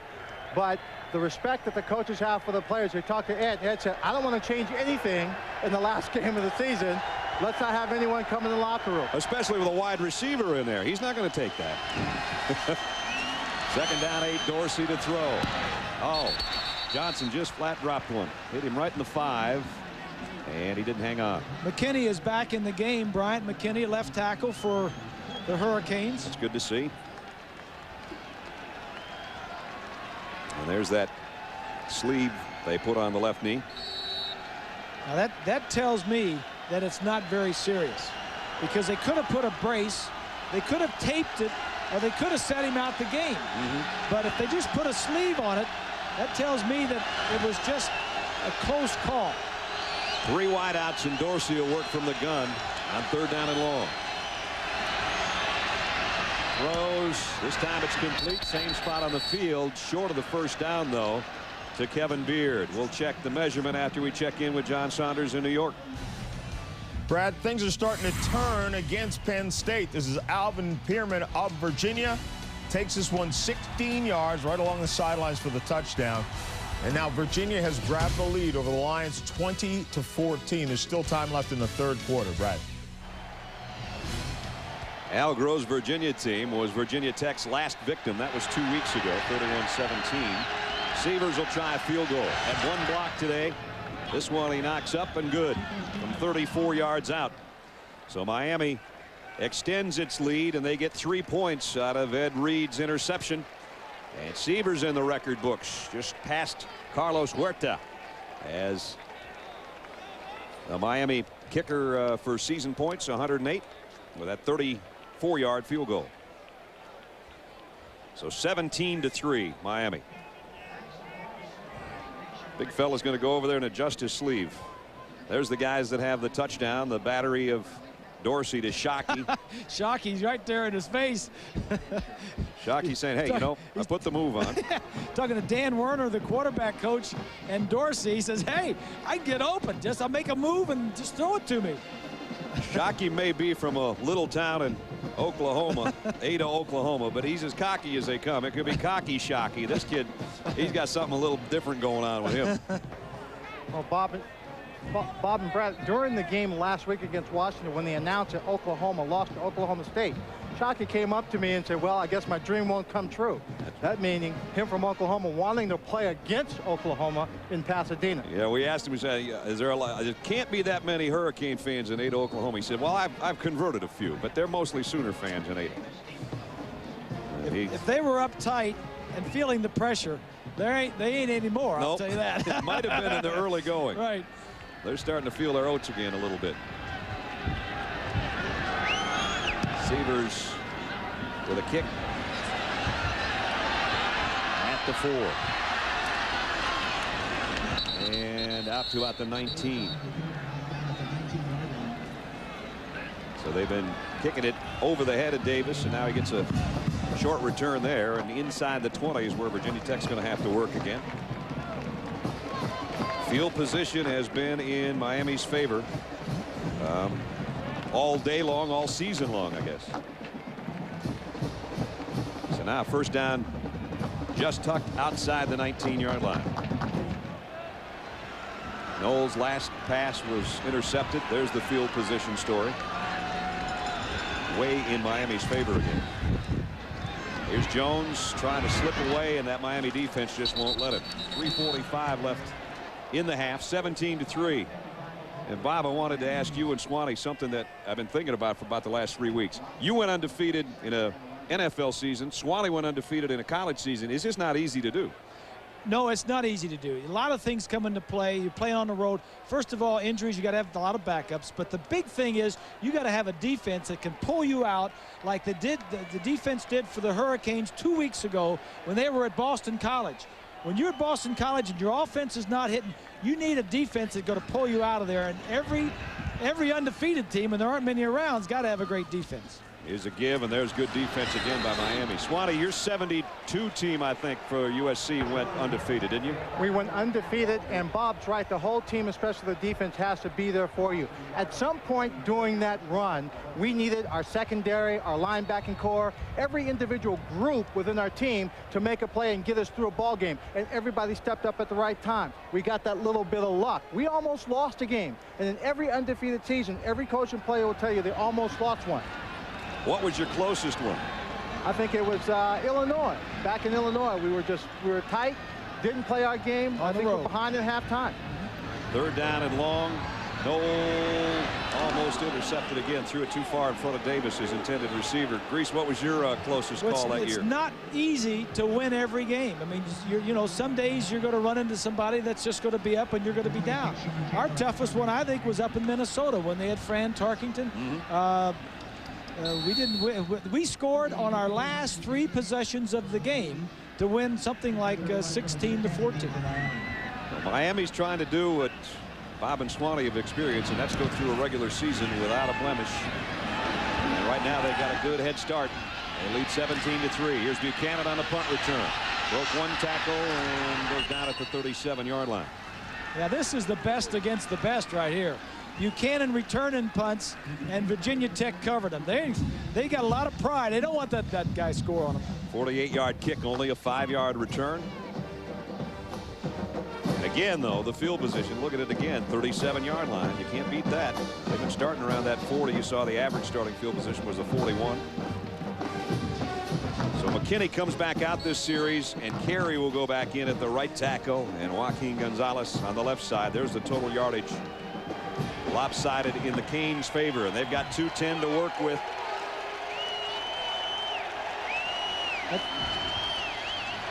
Here's Portis stopped in his tracks. Jake Housewright made the tackle. As we check in one more time in New York, John Saunders. John. Out of the SEC, Vandy and Ole Miss, and things aren't going very well for Ole Miss. Greg Zollman here, 50 yards to Dan Stricker, and no one even gets close to him for the touchdown. Point after, about to be kicked now.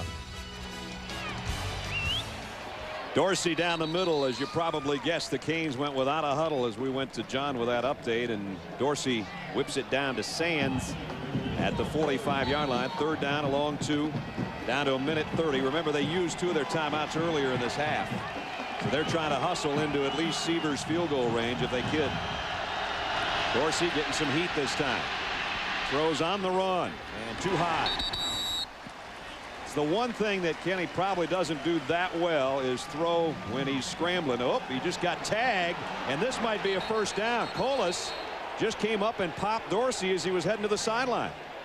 Colas hit him late a little bit earlier that I thought should have been called, and this time John Smith, the referee, says, hey, we ain't having any of this stuff. Dorsey was walking to the sideline. He gets up, starts heading to the sideline. Now watch Colas. Boom. It actually was a harder hit than that. That looked like it was just an incidental collision. It was a little bit harder than that. And so Colas. After the play, we have a dead ball, personal foul against the defense. The penalty is assessed from the previous spot, first down by penalty. Yeah, see, that's like a turnover because it was fourth down. Miami was going to come out and punt. Now the foul that Colas did gives them a first down, and they don't have to punt the football. Colas is a guy that flushed Dorsey out of the pocket in the first place, and they probably had a couple words after Dorsey had to get himself picked up again. At any rate, you're exactly right. You know, we don't have microphones on these players. And we're lucky. But you're exactly right. Here comes the blitz from the secondary, and Dorsey slows things down and changes the play. Yeah, Taylor says, forget about it, don't blitz. Dorsey has to pick it up, though, running away from Colas again. Throwing on the run and just got rid of it. And he has to do a somersault over there one more time as Housewright got over and hit him after the throw. So it's second down, and clock stop 1:10. You know, this is our first trip to Blacksburg, and I've been very impressed with everything. And the facilities, the coaching staff, the team, Frank Beamer, Bud Foster, the defense. I'm impressed with their defense. Just right there, that little thing about Ben Taylor, the All-American linebacker, sees it. Waved Dorsey, off the blitz. Yeah, waved it off, and everybody. I mean, this is a quality outfit, a quality program, playing a quality offense. Pressure again. This one's completed to Sands, though. Ethnic going to get a first down. Out of bounds at the 23-yard line. Miami has so many weapons at the different positions. They've got two deep at tailback that can take it anytime. They've got lots of receivers that can. Now you got recognize the blitz. Housewright, 41, is on the blitz. He sees it, gets rid of it to Sands, and now Ethnic, who was a running quarterback in high school, just takes off. Two-time state champion quarterback in high school. Coming up, reminder at halftime, Capital One halftime show. John and Terry will be along, scores and highlights from all the games. A look ahead to Oregon State and the Big 12 championship, all in about a minute. Dorsey in trouble this time and sacked for only the third time this year. They got some pressure. Jason Lallis. That's only the fourth sack given up by Miami. The third time it's been Dorsey. And it backs him out to the 26-yard line. And it looked to be that he was trying to get to his tight end, Shockey, and Shockey was double covered. And he saw it very quickly, and he says, there's no chance there. There aren't many times when you see Kenny Dorsey on the ground. A timeout. That's Miami's last one. They take it with 54 seconds left. And so they'll gather, and there's a couple of timeout huddles going on. This is interesting. Art Keogh takes his linemen. They get in a separate group, and then the quote-unquote skill position guys get over there. There's Art Keogh right there with his offensive line. There's the big uns he's got around him. And there's the skill players over there. I think the skill guys are those big guys. I like those guys. Yeah. Coming up on Monday night, pretty good football game too. Brett Favre and the Packers will travel down south. They'll take on Jacksonville. And Jacksonville looking for an upset. Packers and Jaguars Monday night, 9 Eastern, 6 Pacific, right here on ABC. There's Brett's numbers. He's one of the guys that I could watch play every week. Oh, isn't that the truth? Yep, just fun to watch. Yep. He makes it look easy and has a good time doing it. He has some fun. Now as they come out of that huddle, I think McKinney's going to come back out at one tackle. Gonzalez will get a breather, and they'll keep carrying. There's another rotating their three big guys. There's Bryant back in there. It is second down. Miami out of timeouts, leading by 2 touchdowns. 54 seconds till halftime. And it's a draw play, and Portis, oh man, Taylor hit him, and then he got leveled from on top. Taylor was there first, and then Housewright brought the house. And so it's 3rd and long. Taylor just beats the block of Romberg, stuffs him, and just gets it. 3rd down and long. Dorsey, plenty of time this time. Still can't find a guy open, though. Throws on the run, way out of bounds. Good coverage by the secondary. And now a little talking going on between Roniel Whitaker, who they say is the biggest talker on the team, and Kevin Beard, the intended receiver. Take a look. Everybody's going to go into the end zone. That's why Kenny's just running around. It was a 4-deep pattern, and they had great coverage on it because everybody was dropping deep. Now watch out if you're Miami. Don't get a field goal blocked here from long range. You know you're playing against one of the best. The Seavers got it away, and from 43 yards, he got it good, too. Seavers tacks on 3 more. You know, Miami doesn't miss many. They're weak in many spots. They're strong in the offensive line. They're strong at quarterback. They got good receivers, good running backs. They've got 2 good kickers. Both of them will be back next year. Seavers is the place kicker. Capshaw, the punter. They got defense. They got it all. They got the whole package. And they lead 20-3 in the 2nd quarter in the last 3 games, and we've seen all 3 of them. Ouch. Here they spotted the Hokies a 3-point lead in the 1st quarter, and they put 20 unanswered up. Dr. Pepper Big 12 championship game is tonight. Brent and Gary and Jack will be down in Texas for what will amount to almost a home game for the Longhorns. They'll take on 7th-ranked Colorado. And can Colorado do to Texas what they did to Nebraska the day after Thanksgiving? That's what everybody's wondering. And Mac Brown's team, who knows? Some things could fall their way, and they could find themselves in Pasadena. So it's a huge game tonight, 8 o'clock on ABC. It's the 3rd of our tripleheader. If Miami should lose, or if Florida should lose, Texas is right there. Yep. They win tonight, they kick up. Seavers going to pooch this thing high. Wayne Ward, a backup running back, takes it at the 13. And Ward gets out at the 29-yard line. So just a few seconds left for Virginia Tech. And we assume they're not going to try anything very fancy here. They'll go to the locker room and try to regroup and make some adjustments and figure out, for one thing, they've got to get Miami on a longer field. Capital One halftime shows 11 seconds away, probably a play, maybe 2. And then John and Terry will join us and bring you up to date on all the other games. Keeping track of that Virginia-Penn State game. A look ahead to the Ducks and the Beavers and the Longhorns and the Buffaloes, all that at halftime. First down, just a toss sweep. And Brunell goes out to about the 34. And everybody's going to head to the locker room. First half has gone Miami's way. The first quarter didn't, but the 2nd quarter did. Halftime in Blacksburg, #1 Hurricanes leading 20-3 as we send it to Times Square Stadium. Our Capital One halftime show. John and Terry, fellas. All right, Brad, thanks a lot. You're looking at the Sears Trophy, of course. Miami right now, perhaps only a half away from playing for that trophy in a national championship. That would be at the Rose Bowl presented by AT&T. But again, the story of this one, Virginia Tech usually controls the turnovers. If you don't against this team, forget it. No, Miami leads the nation in turnover margin, but it's Miami's defense. It's so good. They're #1 in the nation in scoring defense. And, John, you can't score 17 points and a half very easily against Miami and come back. All right, stick around when we come back. The Capital One halftime show. We'll look at some scores and highlights. Also preview the Big 12 championship game coming up after this message and a word from our ABC stations.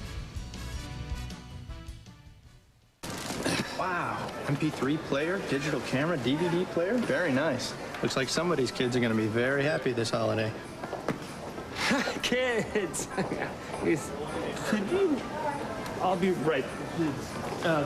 We know how you feel, and that's why Circuit City has great gift ideas this holiday season. Circuit City, we're with you. Hey, my wife loves these things. All wives love things. Could you... Nice bandsaw. It's an angle grinder. Huh. Whoa, that's pretty heavy duty. Check it out. Whoa, what's that, 10 ounces or? 10.5. And it's got steak. Can I borrow it or? You know how to use one of those? Yeah. Oh. Tender marinated carne asada steak and lots of it. The steak grilled stuffed burrito from Taco Bell. It's the heavy-duty, portable way to think outside the bun. 1-800-MEDIC. I'd be very happy to. Right, half pepperoni and half... oh, hello. I'm here at 1-800-MEDICARE, where important questions are being answered. Spolda Mayo. Questions about Medicare health plans, nursing homes, and supplemental insurance. Some even ask, how does switching plans affect my coverage? Although my coverage is none of their business. So call the experts, like Raymond here. 24 days a week, 8 days a night. 1-800-MEDICARE. Helping you help yourself. Hey, Pep, how's work? Dynegy's great. I got a call from an electric utility that's short of power. But they're up to their ears in coal, so we bought their coal here and marketed it there. We generated electricity from Dynegy power plants here, here, and here. More megawatts. And we got the power to them in time. We do that kind of stuff every day at Dynegy. I believe this power plant belongs to me. Right.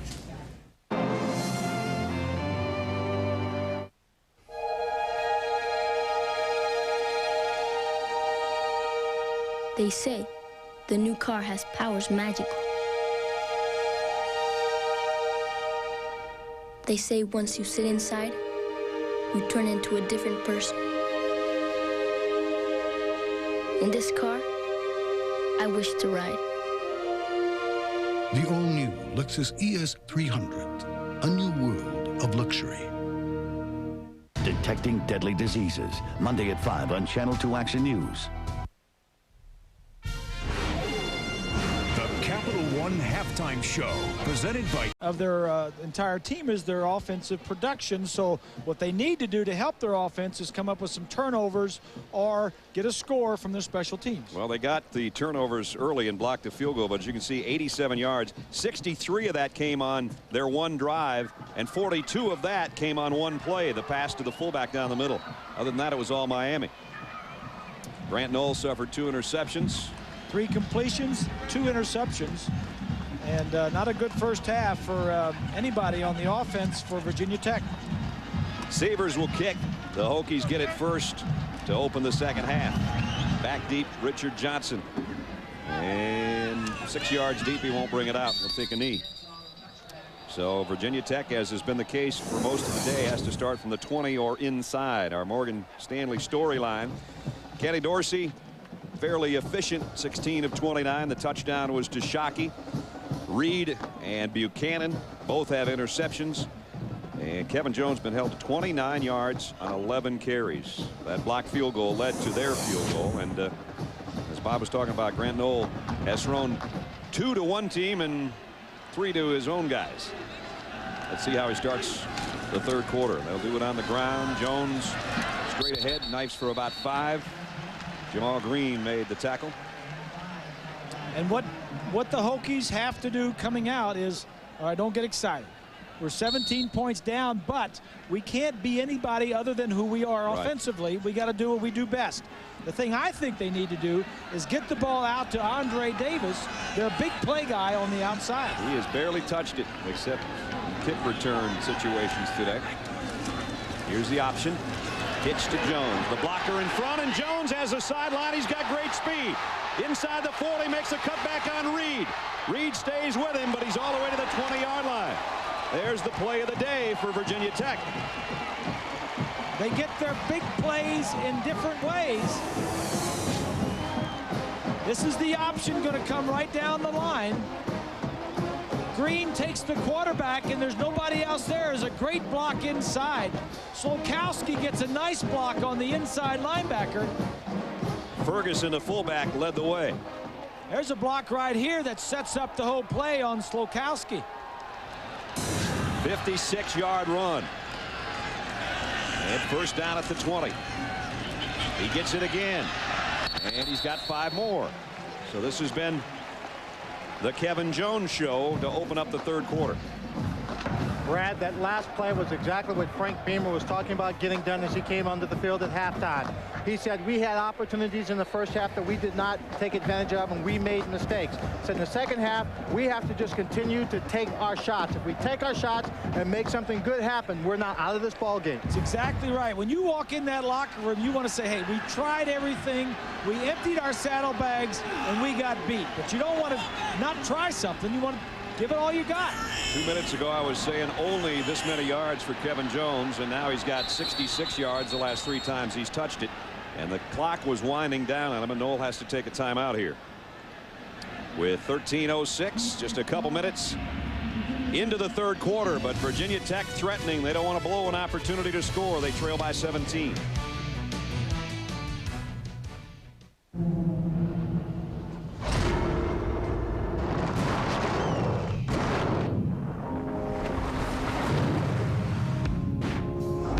This is Silverado Heavy Duty.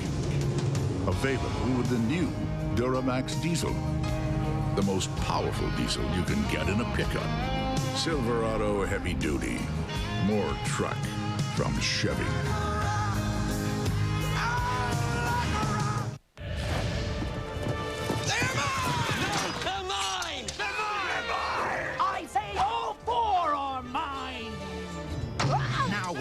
Whopper value meal at Burger King. Get a Lord of the Rings light-up glass goblet, just $1.99 each. Collect all 4. Guys, collect all 4. That doesn't mean there's only 4. There's plenty. Oh. But supplies are limited. The adventure begins here. This way. You're not going to believe this. What was stolen? Everything. Payroll, R&D, customer records, all the assets. How could they get everything? I don't know. You're the cops. The room is completely empty. All the assets were in this room? Everything. Ned, the servers. They stole all our servers. No, we moved everything onto that one. It's going to save us a bundle. I sent out an email. IBM e-servers running Linux. What's a server? They can save you a bundle. We're about providing financial solutions for people at growing companies. That's what we do at the Principal Financial Group. These are uncertain times. Everyone's very emotional right now. We understand the best companies are those that care about keeping their best employees. And as the nation's 401k leader, we have more plans than anyone. We can help secure the financial future of your employees, which will keep you working together a long, long time. The Principal Financial Group. Call us if we can help. I'm going to do everything I can to blow you out of the lineup. Brian Song, Sunday on ABC. The Hokies threatening here early in the third quarter after the 56-yard run by Kevin Jones, who's closing in on 100 for the day. That was the longest play given up by the Hurricanes all year, by the way. Second down and 6 at the 15.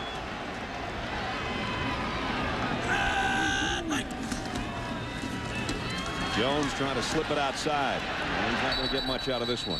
Maybe 2. Chris Campbell, the linebacker, waiting for help from his friends, makes a stop, and it's third down. It's imperative that Virginia Tech gets something out of this drive. It would be big for them if they got 7 and got back to within 10 points. Chevy Trucks sponsoring our 1st and 10. And the line you can see is just inside the 10. That's where they need to get. And they're 0 for 6 on their third downs today. Third down and 4. Big play. Noel wants a throwback screen, but it's tipped and it's intercepted. Picked off by William Joseph. Yeah. Jamal Green's the guy that tipped it. Joseph picks it off, and there goes the scoring threat. This is the 12th different guy that's intercepted a pass for Miami this year. Going to roll this way and try to throw back. It's a throwback screen. Everybody rolls this way. Now you got to get it back there, but that's just great awareness by a defensive tackle that knows what's going on. This is a quarterback's responsibility. That when you roll over, now you turn back, now you don't know what you're going to see, but you've got to get the ball around or over some way, get it back to him. Wallace fumble. Scooped up by Taylor, his second of the day. So the Hokies get it right back. Turnover for turnover. Ben Taylor, the lunch pail man, has got his second fumble recovery. And he just gets whacked by a couple of the Hokie tacklers.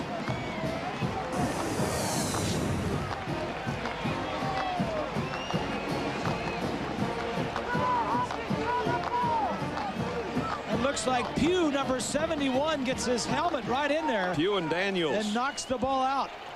So they only lost about 4 yards in one play on that change of possession. Now they got a first down at the 19. Jones trying to find a hole. Vilma drags him down, but he got 4 tough yards. Well, it's not surprising that we've got 2 of the top teams in the nation at taking the ball away. Miami came in with, well, they have 40. Now they've got 43 takeaways. Virginia Tech had 32 coming in. Now they've got 2. Miami's turned it over twice. Virginia Tech has turned it over 3 times. Second down at the 20, at the 15-yard line. 2nd and 6. Here's the toss. Jones got a block from his wideout, but he slips, and Vilma's there to make sure he's not going anywhere. Great play by Vilma, the middle linebacker. Nobody's going to get to him. Everything was set up, but nobody got on Vilma. Here's Vilma here. The ball's going to be tossed. And there he is. Mano y mano. Andrew Williams, the guy that's down right now for Miami, says a little break in the action. Here's a ground level look. Ferguson trying to get a linebacker, and Vilma's got him collared. And it's a 3rd down and 6 that's upcoming. But again, Andrew Williams, the defensive end junior out of Tampa, is the guy that's down. Andrew Williams has been bothered with a knee injury the last few weeks. That's what they're working on too, I think, Bob.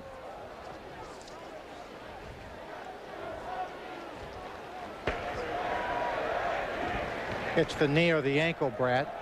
I'm standing on the sideline looking at it. They were just kind of flexing that ankle, maybe just to check out the knee. He has a brace, as you can see, on that right knee, the injury you were talking about before. Yeah, he is a disruptive guy. He's a junior college player playing this year for the first time for Miami. When Jamal Green and Cornelius Green, the 2 starters at defensive end last year, were hurt at the beginning of the year, Williams and McDougal, the other defensive end, just took over, and the Green brothers, or the Green boys, and not brothers, couldn't get their positions back. 3rd down. This has been touchy for Virginia Tech. Their 3rd downs have been awful. Their passing game in that situation's even worse. And it's 3rd down and 6 for Noel. He's got to complete a pass. Nope, doesn't have to. Draw play. Burnell cuts outside. He's got the first, and he's awfully close to the end zone. They didn't throw it, and Burnell took him down. It's 1st and goal. Burnell waited around, waited his turn, and when Lee Suggs got hurt early in the season, Buchanan's limping off to the sideline. Boy. Suggs got hurt early in the year. Burnell got the opportunity to play. So Burnell stays in there behind Ferguson. Full house backfield. In a power eye, 1st and goal at the 2. Burnell, a tough 1 yard. And a flag at the top. Campbell made the tackle, and we wait to see on the penalty. They're saying offsides against Miami, I think. To take it half the distance to the goal, still stay 1st down, be 1st and goal at the 1, if that indeed is the call. Offsides, defense. The penalty is half the distance to the goal, remains 1st and goal. Thank you, John. Jumping in the neutral zone. Yeah. Yeah. So now it's 1st and goal. A yard closer at the Miami 1. Ferguson, touchdown. Straight over the top for the fullback. His 4th of the year, and a big, big touchdown for the Hokies. That's a huge breath of air back into this Hokie football team. Now they can cut the lead down to 10 if they hit the extra point. Worley in for the point after. Peasley to hold. He got it down. They got it up and good.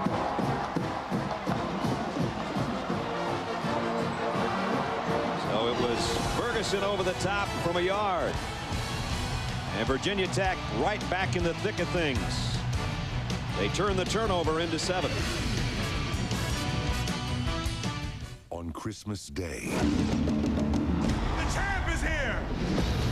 one man Float up like a butterfly, sting like a bee.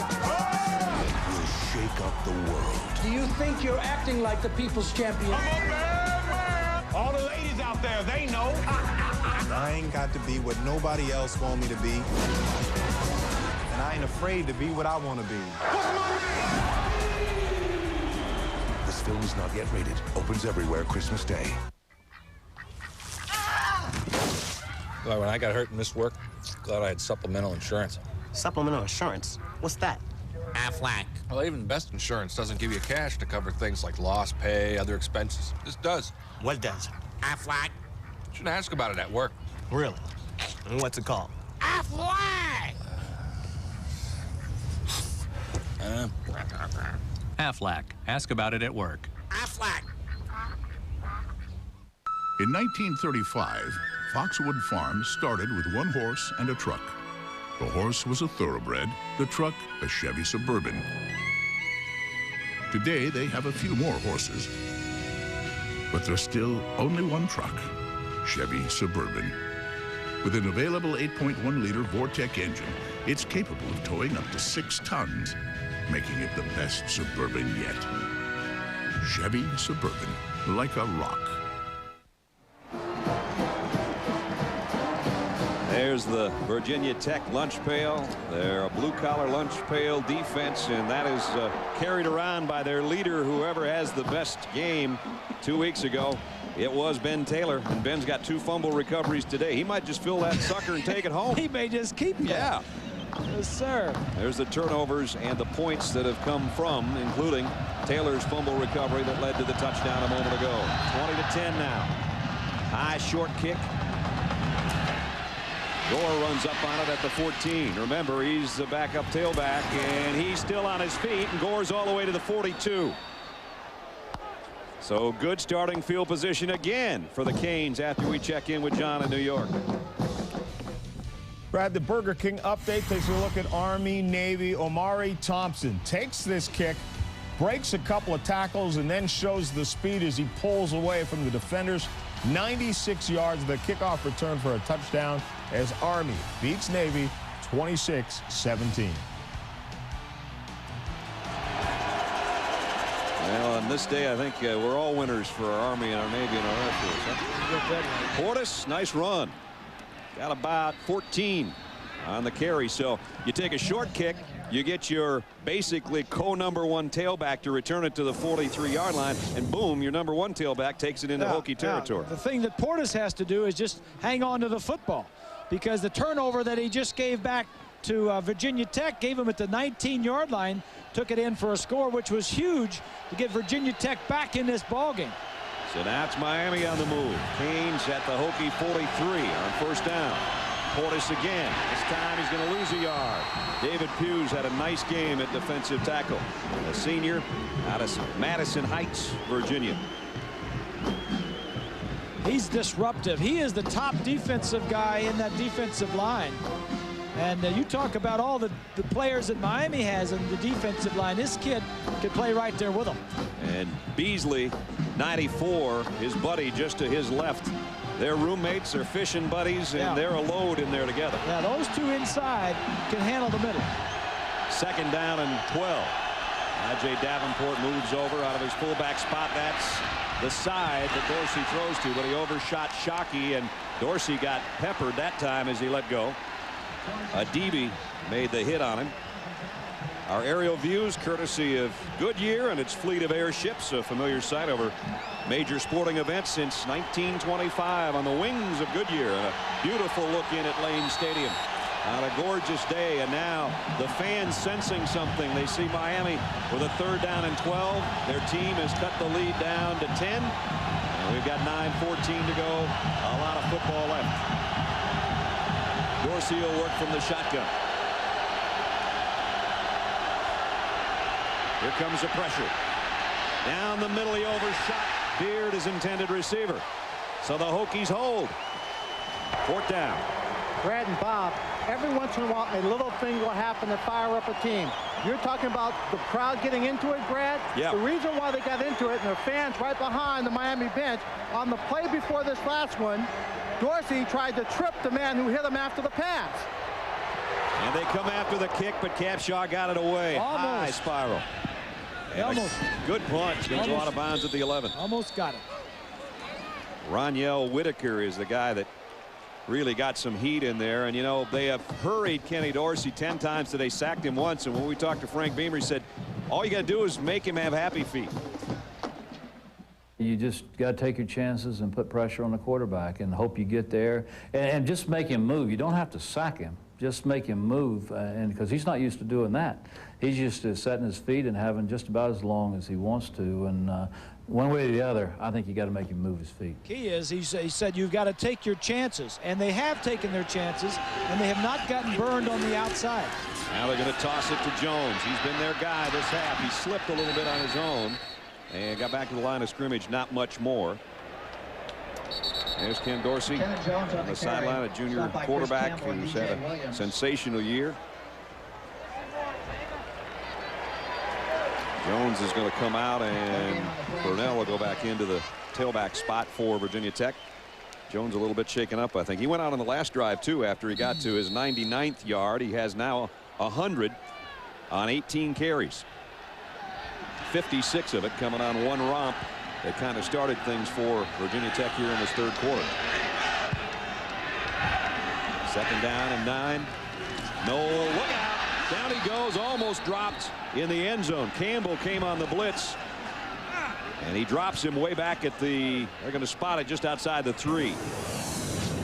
Here's Campbell right here. Nobody's going to block him as he comes unabated to the quarterback.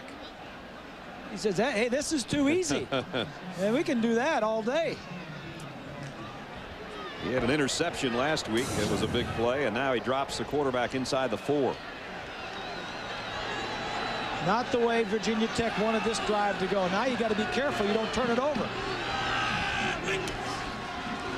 They are going to keep it on the ground. Safe. Burnell out to close to the 8-yard line.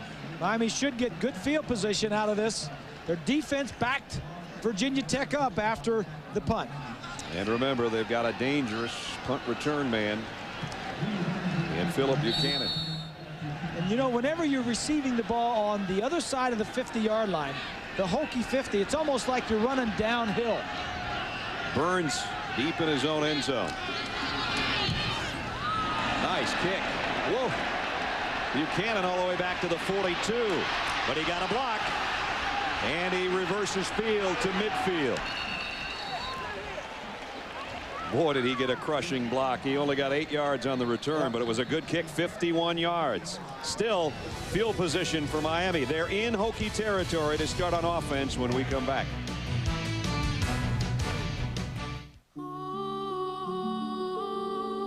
How can you provide for the future of the people who depend on you? With the power of Pacific Life. For over 130 years, Pacific Life has improved the lives of millions with investments, annuities, and insurance. Because careful planning today can help them reach their dreams tomorrow. Discover the power of Pacific Life. Look, we got a lot to do today, so let's make this quick. Get what you need, we're out of here. Agreed? Yes.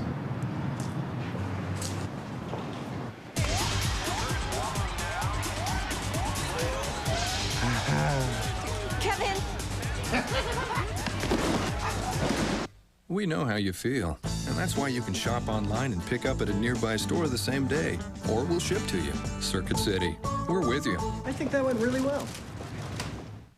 Dear Kurt, how is training camp? Are you getting along with the other boys? This new chunky soup will fill you up right after a fun-filled day. No! New chunky beef rib roast with potatoes is loaded with lean chunks of savory rib roast for a taste of home while you're away. Lights out!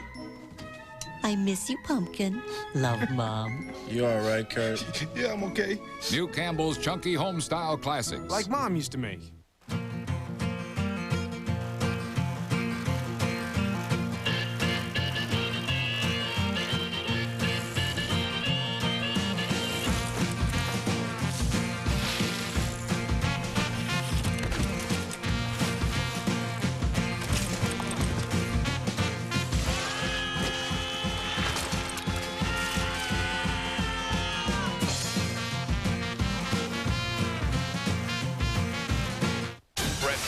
Company aimed to bang some Jags, but these cats might have it trapped on the pack. Packers, Jaguars, are you ready? Monday Night Football at 9/6 Pacific. Brad Nessler, Bob Greasy, Lynn Swan, and our ABC crew in Blacksburg, Virginia, Lane Stadium, where #1 Miami leads 20-10. They've got the ball back after the punt in Hokie territory by about a yard at the Virginia Tech 49. Watch the blitz. And Portis runs the other way. He gets about 6 yards as we go to Times Square Stadium in New York. And here's John Saunders. John. Brad, Penn State against Virginia. The Lions marching for what would be a game-winning touchdown, but Zach Mills is picked off by Angelo Crowell, and that seals the victory for Virginia. They end the season at 5-7, and Penn State doesn't make a bowl. Still a nice comeback from what it started for Penn State. And good job for Algro, Virginia. Here's the throw quickly out to Johnson. Johnson trying to beat Whitaker over there. Beats him for the first down and got it to about the 32-yard line. Pacific Light game summary in this one. You know, it's kind of an oxymoron to say this is a physical game. It's a physical game every week when you get together on a football field. But I'm telling you, we have seen some hits today, and we've seen a lot of guys go down, and we've seen a lot of guys come out with injuries. It's been that kind of game. And Swanee, I think you probably have as good a feel or better feel than Bob and I do. We can see it's getting kind of chippy down there after the plays and stuff. It certainly is, and what you're getting is a lot of contact away from the action. There have been good hits at the point of contact, but all across the field, guys are taking the opportunity to take a shot. Here's Portis, and he's dropped in the backfield. Kevin McAdam says no way. Yeah, that play had no chance. They were loaded up. They had single coverage on the outside, and he's decided to go ahead and run it anyway. But Foster, the defensive coordinator, this is a good defense. This is a tough defense, Miami. The number three offense in the nation, averaging 45 points coming in. They knew it wasn't going to be easy sledding against these guys, and it hasn't been. 2nd and 13. Here's a stretch to Portis on the short side of the field. Now he's trying to cut back, and they won't let him. Colas makes the tackle. Colas is not a big guy, 6-footer, 233. I guess he's a diet Colas. Yeah, the 99 it makes you think that he's a pretty big guy, but he's not at all.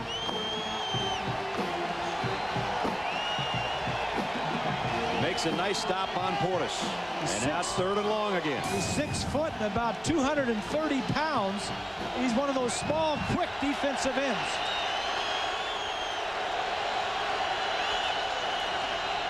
And Miami plays it conservatively, and Portis takes it to the 25-yard line, where it's going to be 4th down and 3. About a 42-yard field goal. And Severs has already hit one in that range today.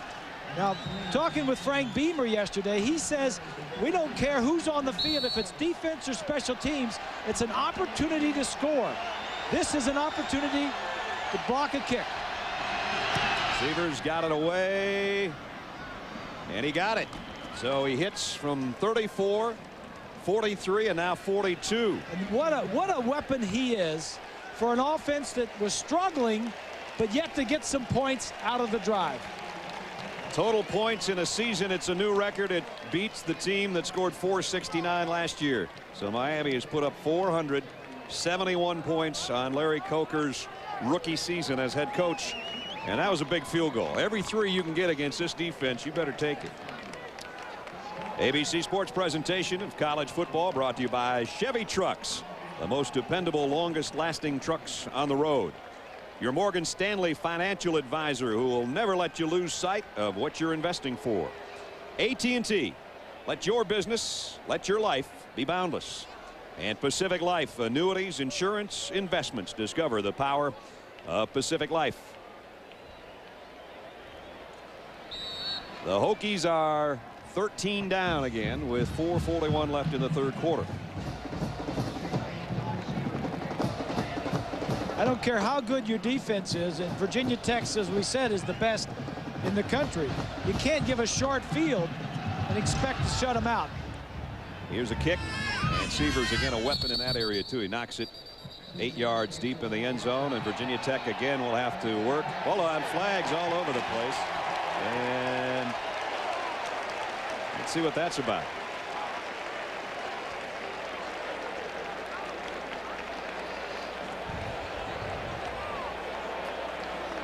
And another chippy situation, I think, is what we were just talking about, in a personal foul penalty. Marquise Fitzgerald is the guy that's being tapped on the helmet by his head coach and restrained by his teammates, so apparently he's the guilty party. After the kick, dead ball, personal foul, kicking team, 15 yards assessed from the 20-yard line, 1st and 10. Tell you what, the Hokies will take it because they got sick of looking at their own 20-yard line. At least they can start from the 35 here.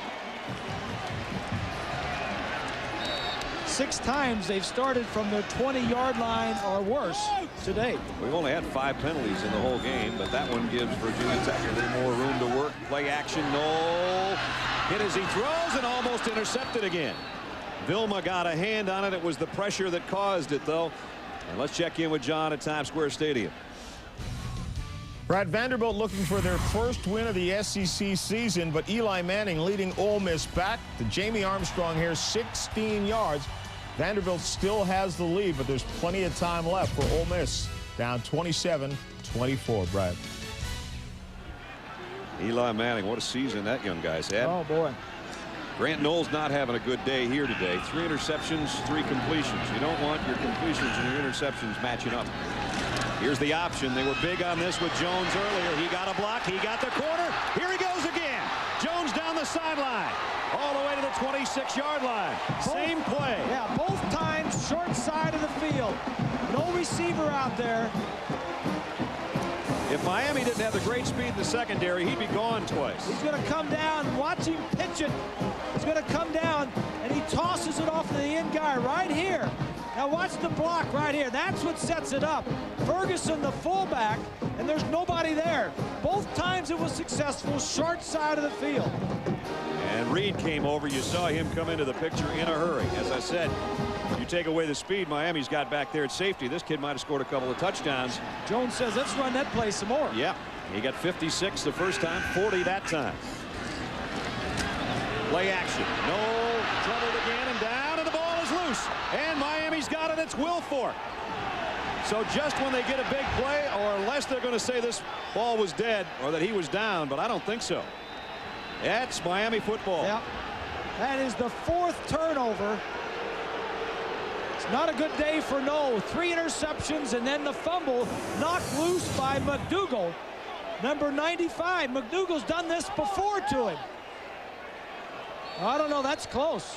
And DJ Williams had a play in that too. I think it might have been his hand that came in from behind. I don't know whether he was down before that ball came out or not. That was awful close. The fans obviously thought so. And it was pretty close for us on our replay. There's the turnover story. Dorsey goes to work, flips it out. Jones complete. McAdam runs him right into the 1st and 10 marker over there. And let's take one more look at Noel on this play. See what we can see. No, yeah, oh yeah, it was way out. It was out. Way out. The shadows on the field made it kind of look like maybe his knee was down. It was way out. Yeah, it was. So our second look You know, that's one thing that the defenses are doing so much better now. They're stripping the ball and going for knocking the ball loose. These two teams do it better than most. Second down in inches at the 3-minute mark, third quarter. Portis, now it's going to be third down and about 2. He got popped in the backfield again. David Pugh made the stop.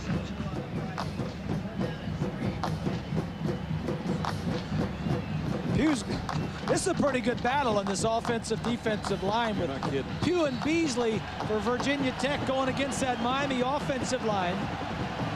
Been banged up a little bit today with the injury to McKinney, but he's been in and out of the lineup. So now third down and a long 2 for the Canes. Dorsey. Davenport on a crossing pattern. He threw it into traffic and he made the catch. Well, did he ever? And a flag down. Najee went in motion before the snap. He snuck it across there to him. He got sandwiched but held on, and I don't know what the penalty's about.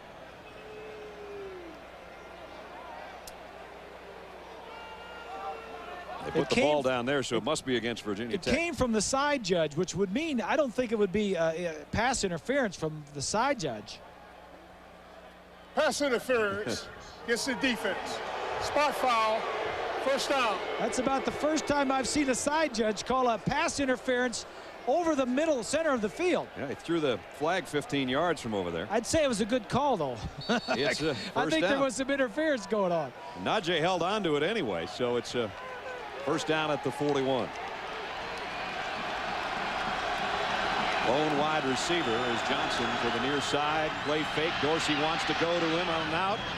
And nice play defensively. Broken up by Darnell Wilds. They got a hand in there. Wilds, a sophomore, Florida native out of Tampa. You're right. A nice play by Wilds.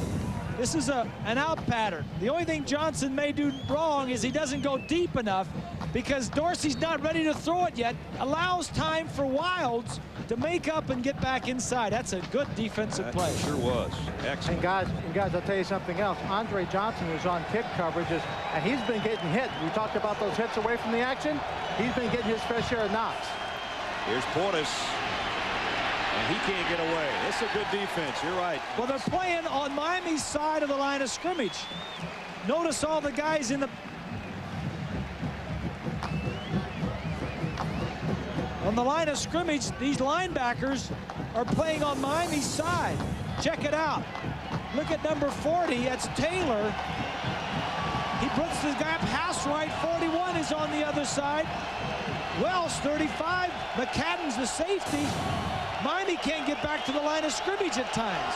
Third down and a dozen. A big play here for the Hokie defense.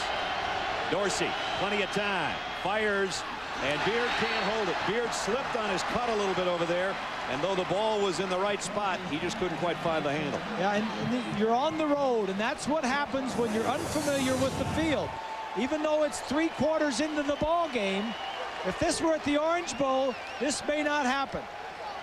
Dorsey has to throw it, throws it away from the defender. That ball should have been caught. Wide snap again. Capshaw off the side of his foot. Going to bounce down inside the 20. And down to about the 17 or 18 yard line. So the Hokies have it back. They trail by 13 with a minute left, third quarter.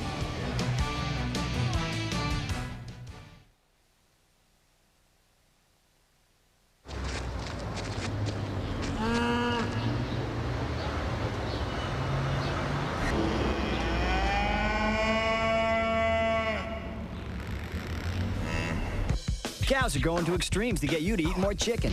See how in the new Chick-fil-A calendar packed with extreme sports action and $20 worth of free food. Get yours at Chick-fil-A for just $5. Don't forget the Chick-fil-A Peach Bowl December 31st on ESPN.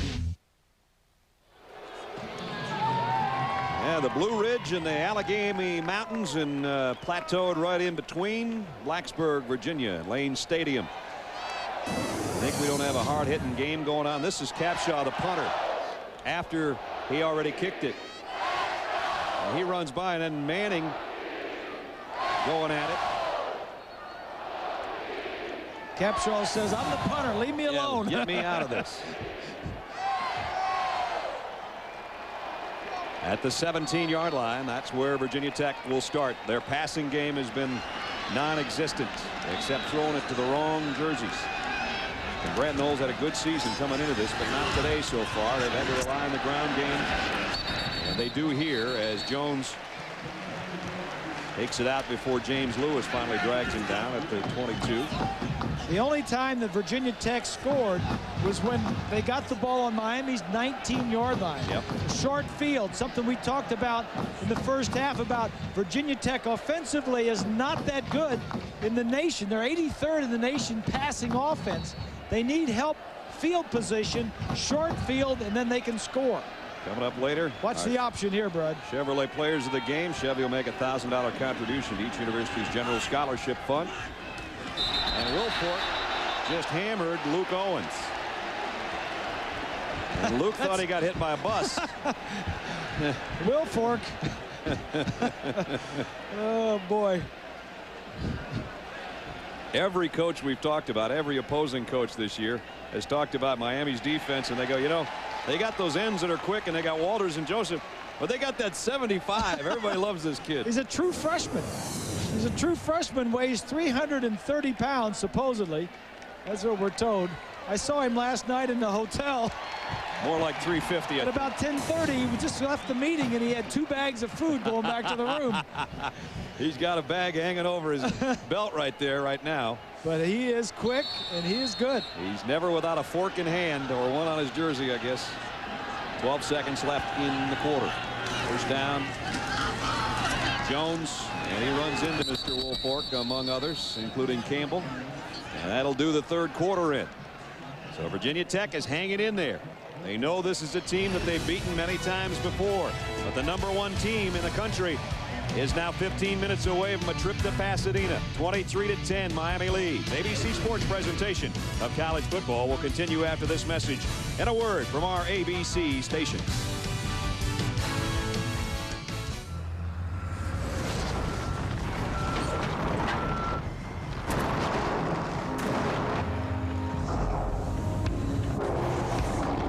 This is Silverado Heavy Duty. The most powerful heavy-duty pickup you can get.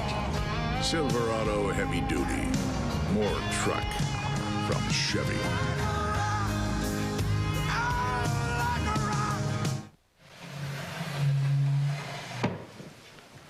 You can slow down investing. You can stop investing entirely. There was one man who had a funny hat. But you can't stop curious toddlers from one day becoming college freshmen. And there was a small man that someone put him in a bird cage. Which is why your Morgan Stanley financial advisor will never let you lose sight of what you're investing for. And Eddie George of the Tennessee Titans, working to help the United Way build stronger communities. ABC Sunday.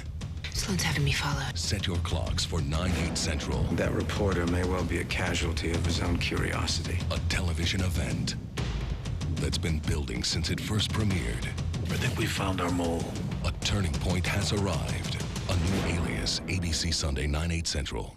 Championship pairs Nicholas and Watson, Pepper and Inkster, Wayman and Waldorf defend their titles. Hyundai team matches next Saturday on ABC. Free Up. It's the better way to prepay from Verizon Wireless. For only $69.99 after $30 mail-in rebate, get this great digital phone and $15 worth of prepay minutes, plus 1,000 free weekend minutes. Get this. Free Up is loaded with cool features like domestic long distance. You get it all for only $69.99 after mail-in rebate. For those extra 1,000 free weekend minutes, you gotta join up Free Up from Verizon Wireless today. Weather updates every 10 minutes from 5 to 7 a.m.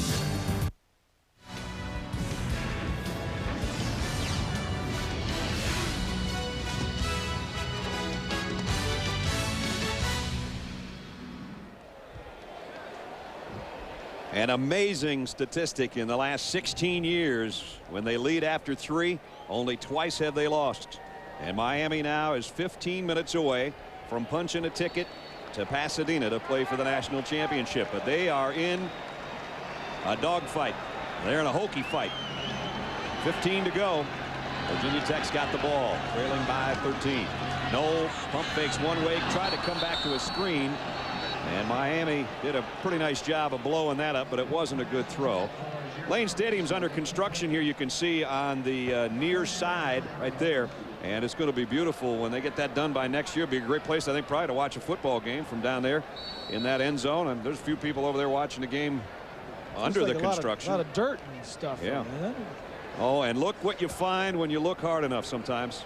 His own private suite. There's going to be 15 of these when they finish, and there's going to be 63,000 people that can fit into this stadium. This will increase it, and they've got some other plans, but right now I'm with the construction crew and we're hanging out. Just hanging out with the guys. They built that, They built that thing, Swanee, themselves, huh? Yeah, well, as you take a look at the game plan for the stadium, they're going to increase the seating there and then around the press box, so eventually they'll get up to 66,000 people here. There are going to be 15 suites here in the end zone, another 18, by the old press box. But the construction crew thought there might be that one for the snow, so they hurried these suites. And the boys, you guys having a good time back here? Party on, dude. Here's the punt. Buchanan from the 30. Trying to reverse his field. Going to have an illegal block, I think, as Phillips running a long ways for nothing. Comes down at the 37-yard line, and the flag's over here on the near side of the field where he made his cutback. And one of his buddies trying to spring him free. I'm sure that's going to be the call. Yeah, I think it's going to be against Miami. Interesting talking to Frank Beamer yesterday, who is holding against Miami. Frank Beamer, who has really reinvented special teams over the last 5-10 years. The things that he had to say, the techniques that he taught, how he selected his guys for the different positions on special teams. Really interesting. Sure was. Understand why he's so good at it. We'll talk more about that a little bit later. Timeout right here.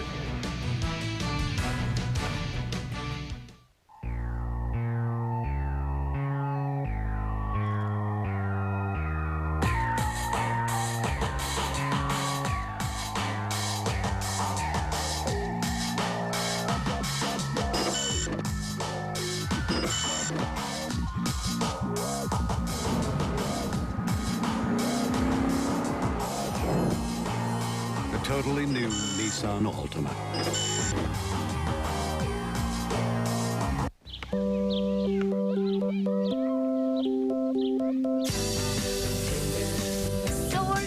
For men, every morning it's the same routine. The desperate search for a way to relieve the pain after shaving. Bye, babe. There's a better way to soothe your skin. New Nivea for Men Aftershave Balm is an advanced blend of moisturizers and vitamins that soothe and actually improve your skin. Nivea Aftershave Balm. More evolved skincare. Just how much can you tap into with an AT&T broadband connection?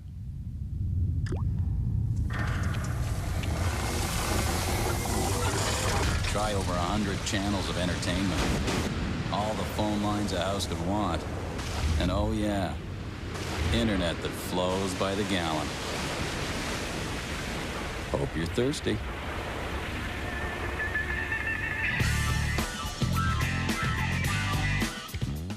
Give a little bit of your love to me. Now's the time that we need to share. So find yourself.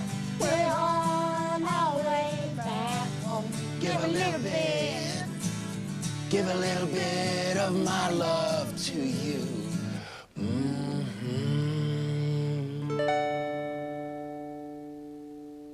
Brian Piccolo gave 110%. Want to see my scar? No. But Gale Sayers set the records. Brian's Song, Sunday 7/6 Central on ABC.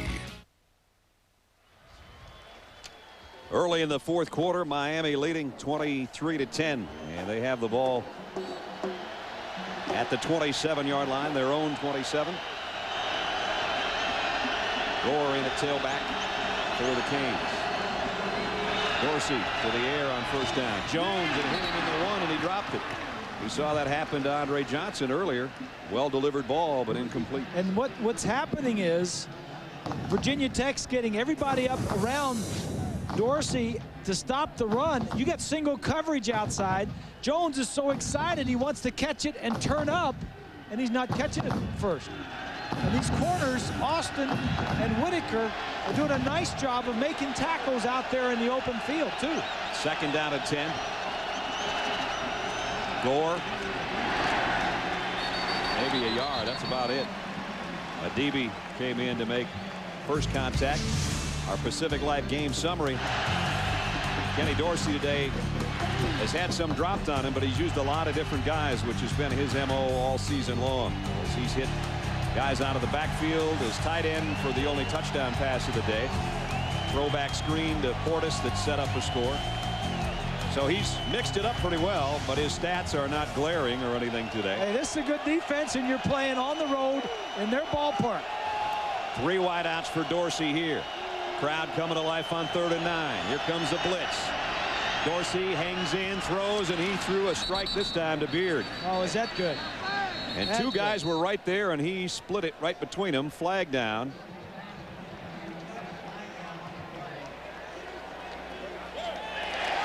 It's against Miami. It's a lineman downfield. I don't know why there'd be a lineman where that flag was thrown when the pass came 40 yards over this way and the flag was thrown on the other side of the field. Ineligible receiver, downfield offense. Receiver was covered on the line of scrimmage. It was covered. 5 yards from the previous spot. Remains 3rd down. It was Shockey. It wasn't lineman. It was Shockey. They covered Shockey. Yeah. That's a poor alignment. Shockey is the tight end. The flanker on the outside of him was on the line of scrimmage. You have to be off the line of scrimmage for Shockey to be eligible. That's it. Small things like that will drive a coach nuts. Dorsey hasn't found Shockey since that touchdown. Here they come. In the 2nd quarter.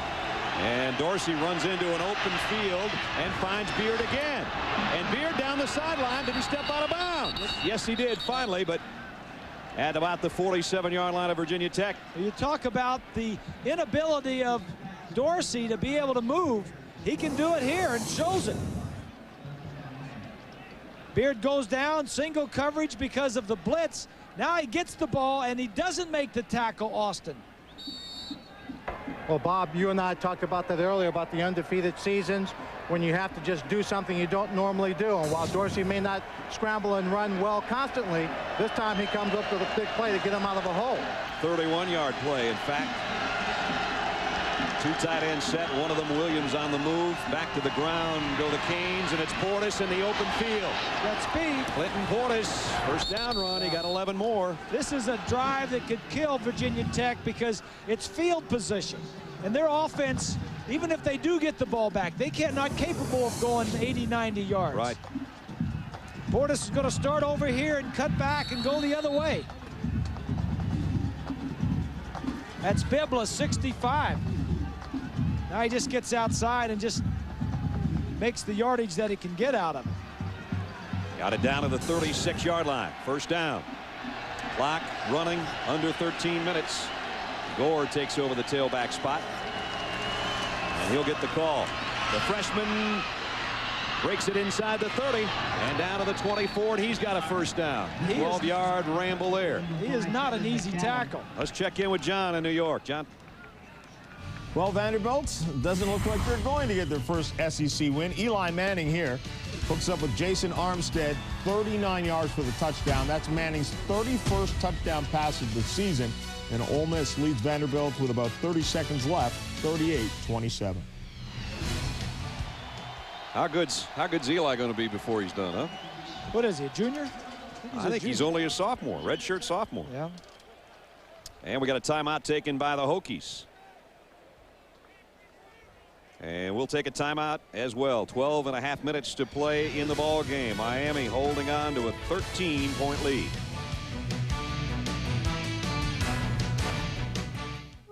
Your search for the right financial partner brings you to the Pacific Life family of companies, managing more than $300 billion in assets. Discover the power of Pacific Life.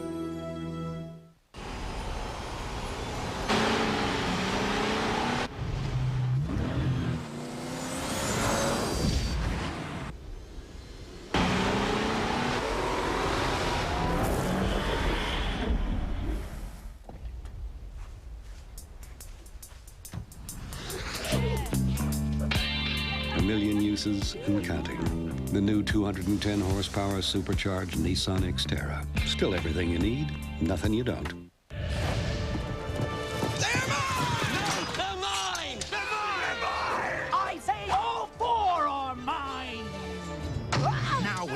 Whopper value meal at Burger King. Get a Lord of the Rings light-up glass goblet, just $1.99 each. Collect all 4. Guys, collect all 4. That doesn't mean there's only 4. There's plenty. Oh. But supplies are limited. The adventure begins here. We're here to see how the new Dremel Advantage rotary saw outcuts its competition. With its variable speed and powerful motor, it'll blast through materials like wood and tile. Yet smoothly handle plexiglass, laminates, even drywall. The new Dremel Advantage. It all started back in September. Larry Coker having to coach against a legend, and along the way, big plays by the defense. A near upset against Boston College, but a miracle play that saved the season as they continued their run for the Roses. They squeezed the Orange 2 weeks ago. They mushed the Huskies last week. And they come in 10-0 behind their veteran offensive line with a chance for a perfect regular season now, just 12.5 minutes away, and then they can set up shop in Pasadena. That's what's at stake. Dorsey, play action. Throws incomplete. Yeah, good coverage. He wanted to go to Shockey, and he was covered. An outside receiver was covered as well. He just threw it away.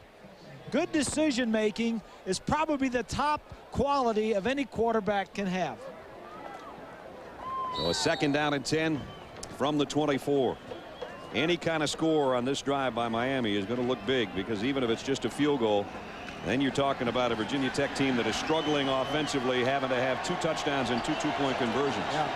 And that ain't likely the way things are going. McGahee on the carry. It's so tough to run against 9 and 10 guys at the line of scrimmage.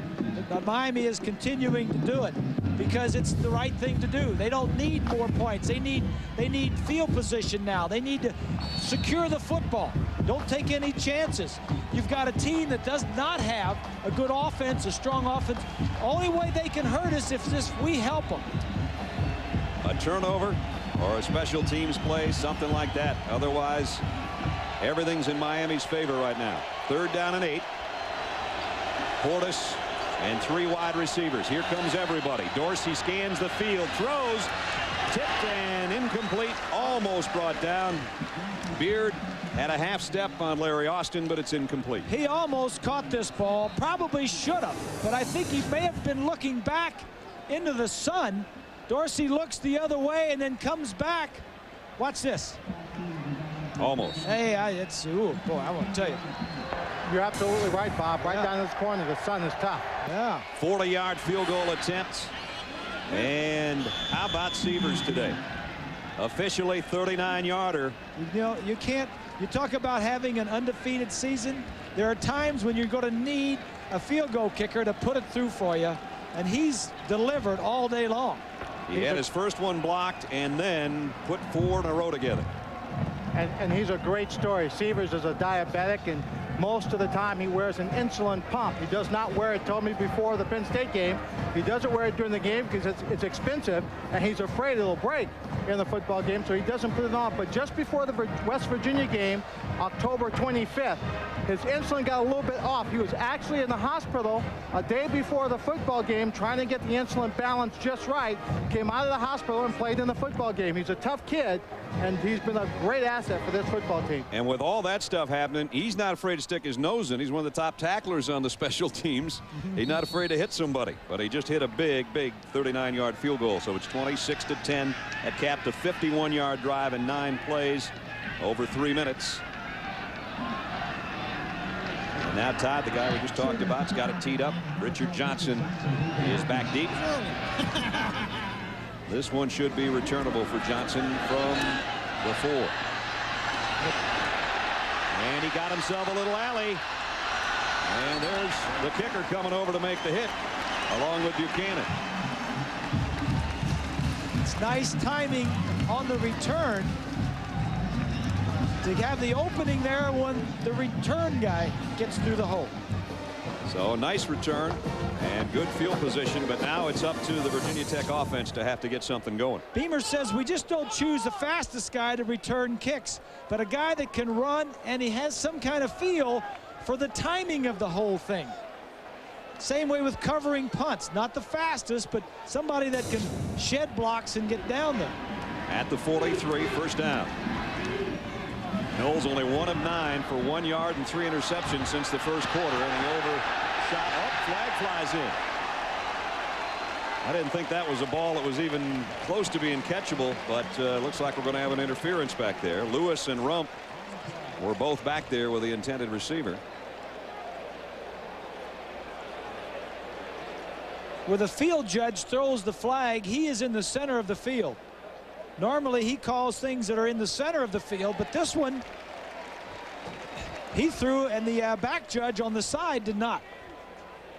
Pass interference, defense, 15 yards assessed from the previous spot, automatic first down. I thought this ball was thrown so far inside that there would not be an interference because he had no play to catch it, but I guess because of the bump, you don't see even the ball in the picture. So yeah, I'm just surprised that they haven't thrown the ball down the field to Davis more often. Yeah, me too. I am surprised by that, guys, but you know what? It's been physical downfield. I've seen plays where I thought a flag should have been thrown all afternoon, and the officials kept it in their pocket, so I'm questioning that last call. First down by penalty at the 42. Reverse. Here comes an end around, and it's Richard Johnson. Miami stays home. And they make the stop. McDougal, how about that? Defensive end just says, you know what? I know what I'm supposed to do here. I'm going to make the hit, and he did. With 11 minutes remaining in the ball game. An ABC Sports presentation of college football brought to you by Nissan. Nissan driven. Beechwood Aged Budweiser with a crisp, clean, and refreshing taste known only to the king of beers. Capital One, who asks, what's in your wallet? And Taco Bell, think outside the bun. Outside in Lane Stadium, we have 10:35 remaining in the ball game. Play action. Knowles sets up. Deep middle's wide open. Got his tight end inside the 30 and still driving guys is Slokowski. And he's to the 15-yard line. Not so slow after all. He might have slow in his name, but got a little giddy up on that one. Got it down to the 15. It's a play action, so it's going to hold Williams. DJ Williams, the tight end, is going to be right in the center of the field. Slokowski is not one of your favorite targets. Only 3 receptions coming into the game. But that's a big one, moving the ball inside the 20-yard line. Down at the 15, first and 10 for the Hokies. Jones, great cut. Jones down to the 5. Boy, what a move he put on in the backfield. What Vatek is looking at right here, with less than 10 minutes to play, is down by 16, and all we need is 2 scores and two-point conversions. Watch the breaks here. Whoa, nice move. This kid's a freshman. Of course, he's played all year, so he's really not that young. He's got a lot of carries under his belt. From Chester, Pennsylvania, Bob, he was highly recruited. Matter of fact, Joe Paterno wanted him badly, and Frank Beamer said, well, he doesn't always out-recruit Paterno, but this time he got his man. First and goal at the 5. It's the toss to Jones with blockers in front. At the corner, still fighting. Got about 2 yards. Again, it was McDougal who got out there and made him adjust his run a little bit. This kid McDougal is just outstanding. Whatever it takes. A little speed to the outside, but Miami's got speed also. And there's McDougal slowing him up. Reed and Campbell and Joseph finish it off. See if they show that full house backfield, that power eye. They will again. Remember, Ferguson has their touchdown today, the fullback. They're at the 3-yard line, and Knowles going to call timeout. That's a good call. You need to score a touchdown on this drive. 9:01 remaining in the ball game. Virginia Tech will talk it over. They're knocking on Miami's door. Great. Credit card bill. Look at these fees. Honey? One rate for purchases, higher rate for cash advances, and those telemarketers. Relax. We switched to Capital One's new no-hassle card. Introducing Capital One's new no-hassle Platinum Card. No balance transfer fees, no telemarketing, one low fixed rate. Honey? What's in your wallet? Nice bandsaw. It's an angle grinder. Huh. Whoa, that's pretty heavy duty. Check it out. Whoa, what's that, 10 ounces or? 10.5. And it's got steak. Can I borrow it or? You know how to use one of those? Yeah. Oh. Tender marinated carne asada steak and lots of it. The steak grilled stuffed burrito from Taco Bell. It's the heavy-duty, portable way to think outside the bun.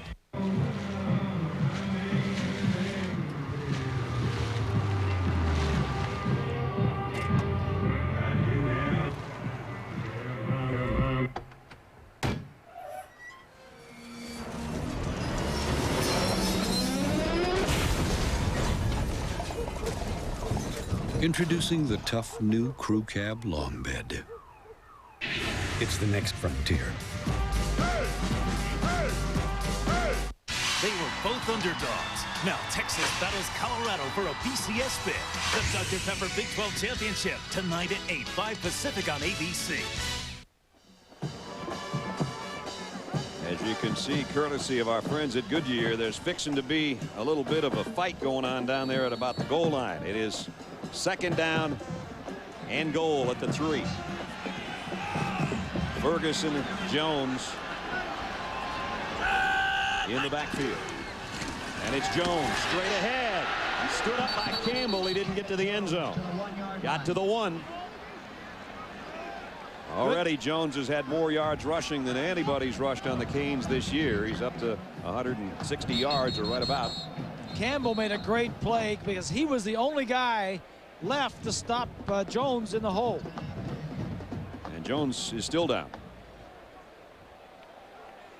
Campbell the last couple weeks has really come on. That outside linebacker How spot. many times have we seen the trainers and the medical people on the field today? A lot. You talk about a hard-hitting game.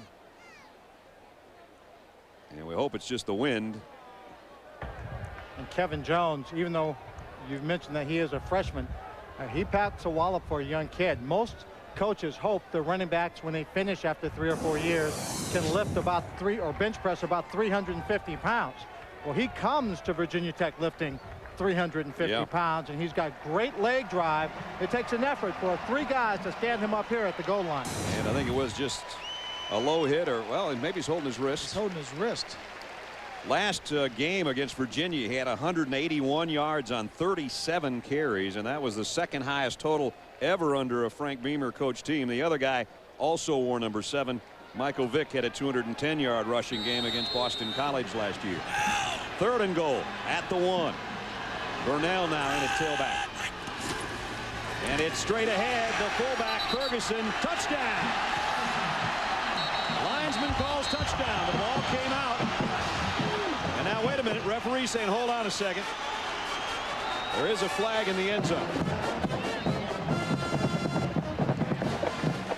Offsides, defense, penalties are crime, result of the play, touchdown. So Burnell then out the 2-point play on the sideline. And they work on these 2-point plays all the time in practice, so this is nothing new. Trying to see, Jess got in there right there. Tried to strip the ball from him before he got in. So whatever your best play is, you get ready for it right here, because they need 2, and then they need another touchdown and 2 more.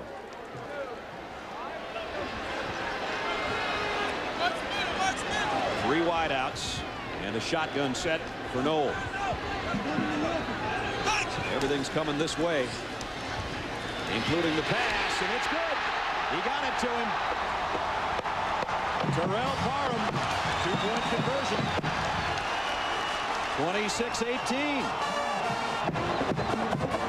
The Canes are not out of the woods by any stretch of the imagination.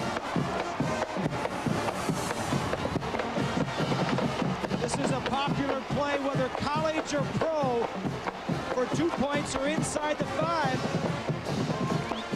It's close to whether he got in the end zone or not.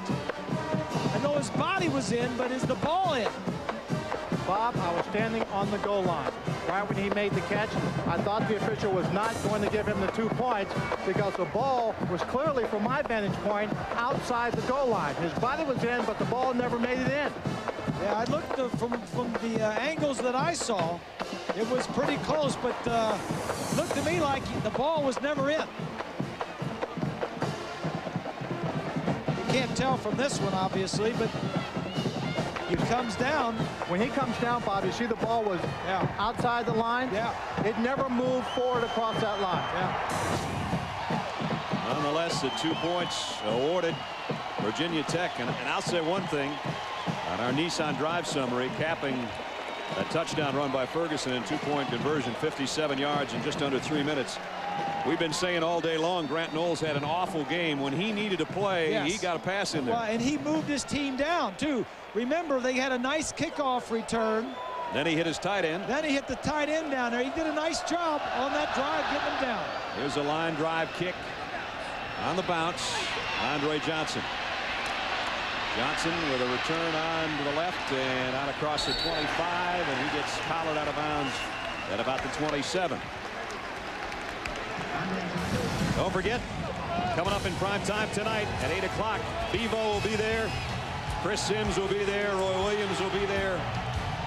Cedric Benson, having a great freshman year, will be there. But so will Gary Barnett and the Colorado Buffaloes and Chris Johnson, who had the huge game against Nebraska with 6 touchdowns. Can they do it again? It's the Big 12 Championship presented by Dr. Pepper. It's tonight. And it's at 8 o'clock to end our triple header Saturday on ABC Sports. Portis hammered down after a yard gain. Okay, you've got, now what you've got is you've got the pressure that was not there back on Miami's shoulders, because they're looking at this, they're on the road, the crowd's back in it. The opponent, if we give this ball up, is 1 touchdown away and a 2-point conversion from tying this game. We were cruising along. We were 13 points up, 16 points up, and now here comes that pressure back on Miami. A chance of defense from the Hokie fans. 2nd and 9. Play action. Dorsey wanted to go to Shockey. He got tangled up back there with Ronyo Whitaker, and now a flag flies in late. The big tight end with a 5'9" cornerback got lost somewhere about shoulder high with him. There's a look at Shockey.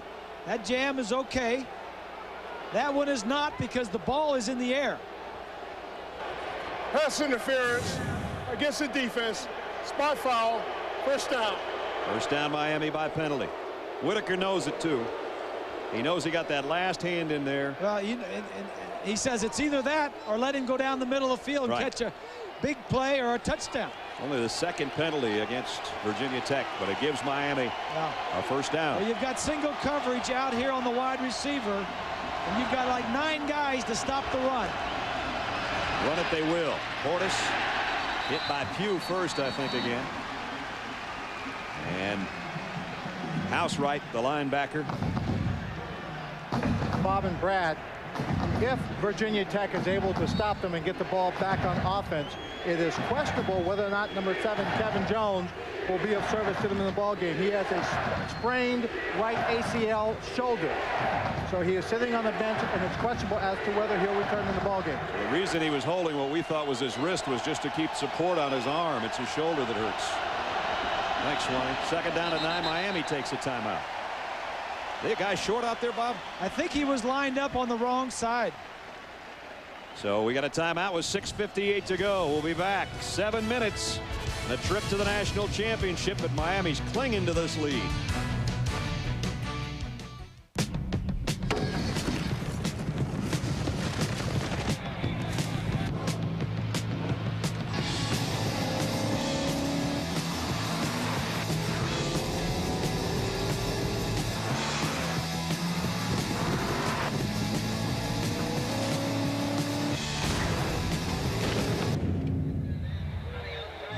The 240 horsepower Nissan Pathfinder. Holiday greetings from Budweiser.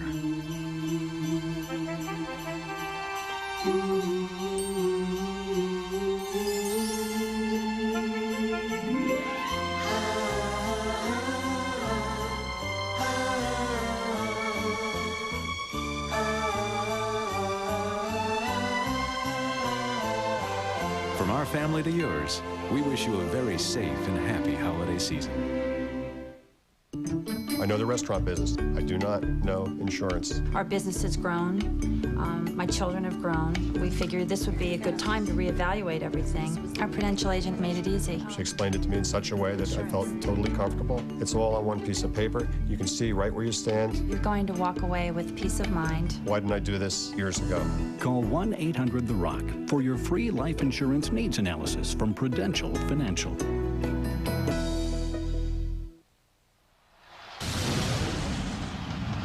This has been a tough place to play for the Miami Hurricanes. You've got to go back 9 years, and actually 3 losses mixed in there ago.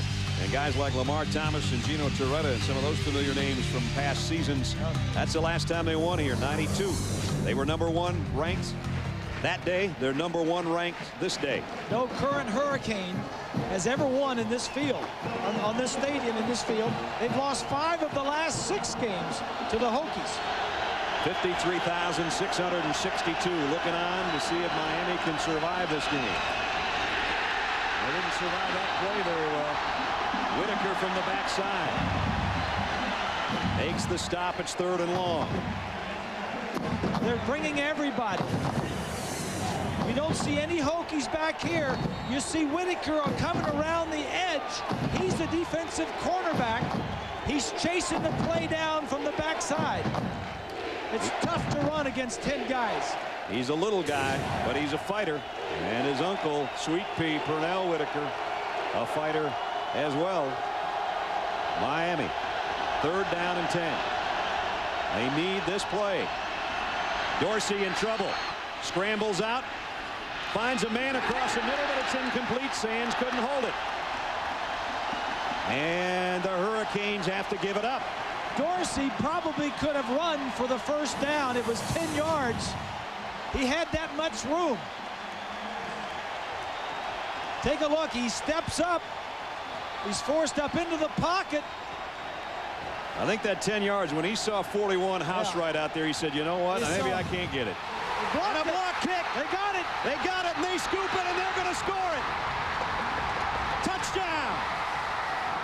Brandon Manning.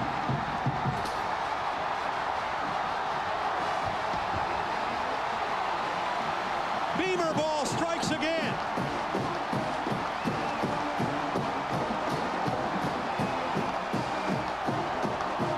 Eric Green is the guy that blocked it. I think he might be the injured player. Yes. He gave it up to block the kick. He got it. Manning did the rest. They still need the 2 points to tie the game. It's coming from the left side. Watch over here. Nobody touched him. Barely touched him. Manning get 22 yards for the touchdown. It's the 2nd block today. Field goal earlier. Capshaw, you saw the bobble is what cost him. Bobbled it a little bit. And here's the key play right here. This to tie. 2-point conversion attempt. Noel got the last one in. He's going to throw a fade. They tie it. Ernest Wilford. No, he dropped it. He dropped it? I thought he had it. He dropped it? I thought he had it. The officials say no. We'll get another look. Buchanan falls down, and he's standing there by himself. Buchanan's down. Oh, he did. It went right through his hand. Through his arms. That's a great shot by our crew. I didn't see it the first time. Oh, my goodness. Well, the pressure was back on Miami, and they got the punt blocked. And Frank just goes completely down. Cannot face first. believe it. What if Miami's trip to a national championship game is on that play? It's not on that young man. There's too much time left. But I'm just saying, what if the end of the season, you're living right? Yeah, there's 6 minutes to go. There's plenty of time to kick field goals and do a lot of things. But Miami has to come out and play aggressively on offense. Yeah, they can't sit on it. They got to throw the ball outside to their wide receivers who are single covered. Mallarup's kick is a good one. I'll tell you what, Brad, college games, momentum can change so quickly, and it's definitely wearing a maroon jersey. There was the block by Green. Manning took a perfect hop, and Brandon said, I know where I'm going. I'm going to the barn with that thing, 22 yards. They're still working on the left elbow of Green. That's the thing. That ball got kicked right into that arm. Yeah. And so they work on him. Meanwhile, Miami's got to go to work from its own 20-yard line. 6 minutes left.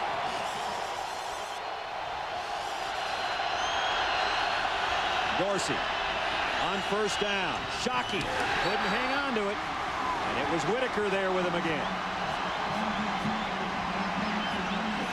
You're on the road. You're the favorite. Shockey is the guy you want to go to. This is good coverage right there.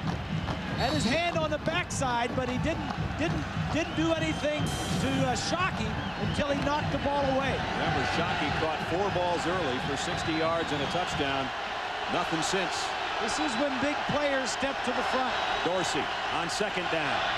Jones makes the catch, but right there's McAdam going nowhere. Nice play by the Rover back, Kevin McAdam. Out of Lakeside, California. Coming into the game, we mentioned that the special teams for Virginia Tech needed to score a touchdown, and they have. Beamer said yesterday, we want to get Miami in the 4th quarter with the pressure on them. They've got that now. It's on them right now. Dorsey's second half has been one to kind of forget. He doesn't care about stats, I can tell you that, and he could probably care less about the Heisman Trophy, but he cares a whole bunch about January 3rd in California in the Rose Bowl, and he has made it very clear to us, and we've been with this team a lot this year, that that's been the team's goal, while the coaches may not have talked about it. You've got single coverage on those 2 receivers at the top. He looks that way on 3rd and 6. Almost intercepted. Willie Pyle comes out of the pile with an incompletion, but a forced punt coming up, and then you got to watch out for the punt again. He tried to go to Dorsey, and he tried to go to Shockey, the tight end. He's double covered. There was single coverage outside.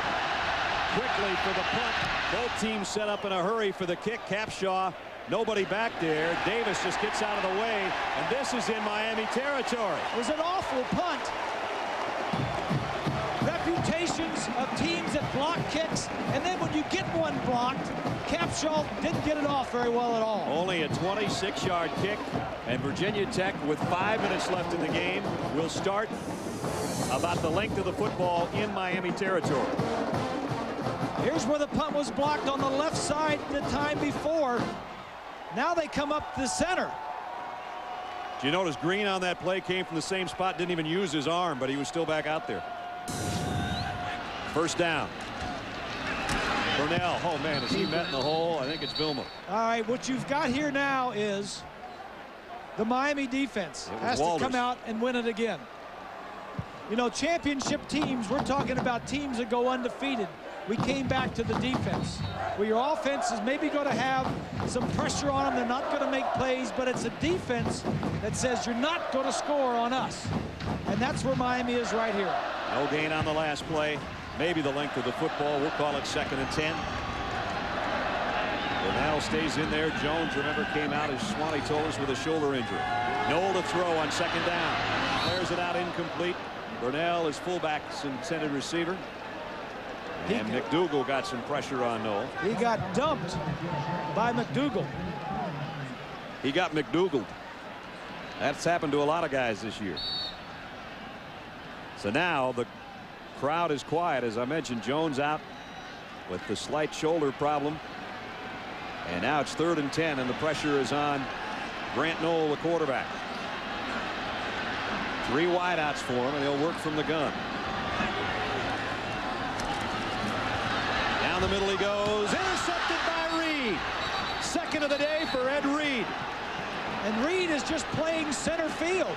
He was throwing the ball to the receiver short, and Reed just had center field, good vision, and dove and made the interception. The same Ed Reed who snapped the ball out of the hands of his defensive tackle to save the day against Boston College might have saved the season right here on an overthrow. 48 straight starts, a 4-year senior, his 21st career interceptions. He's throwing to the guy short, and Reed sees it and intercepts.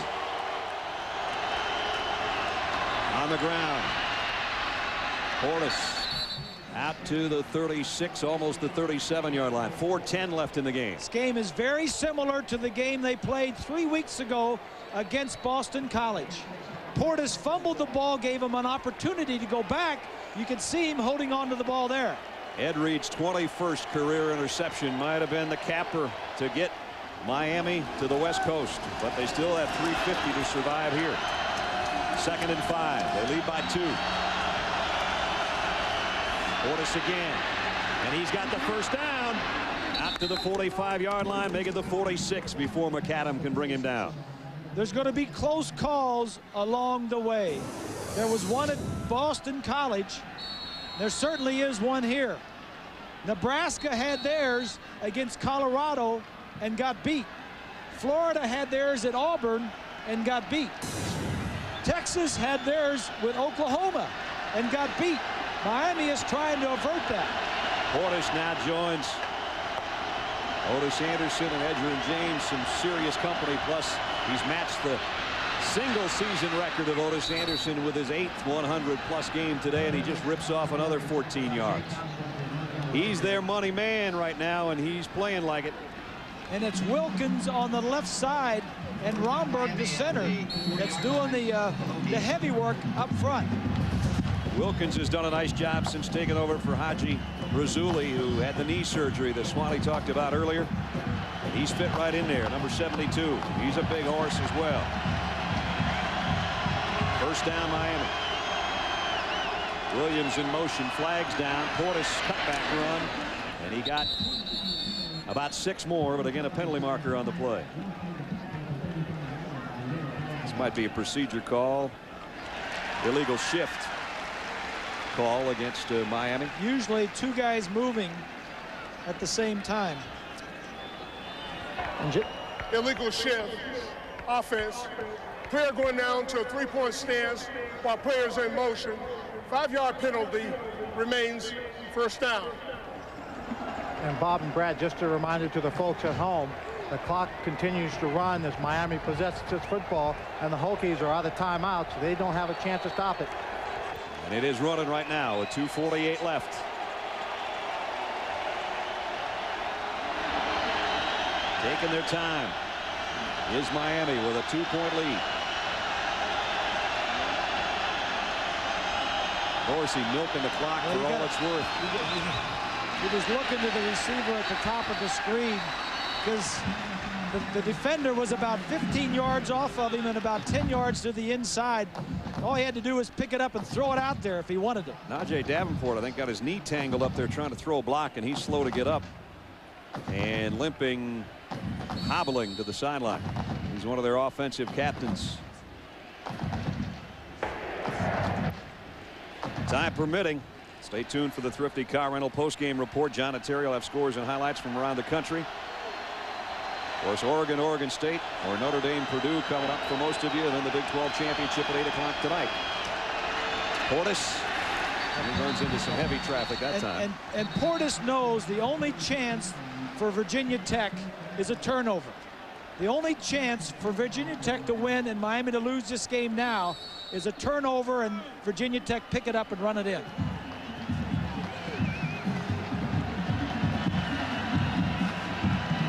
High atop Lane Stadium.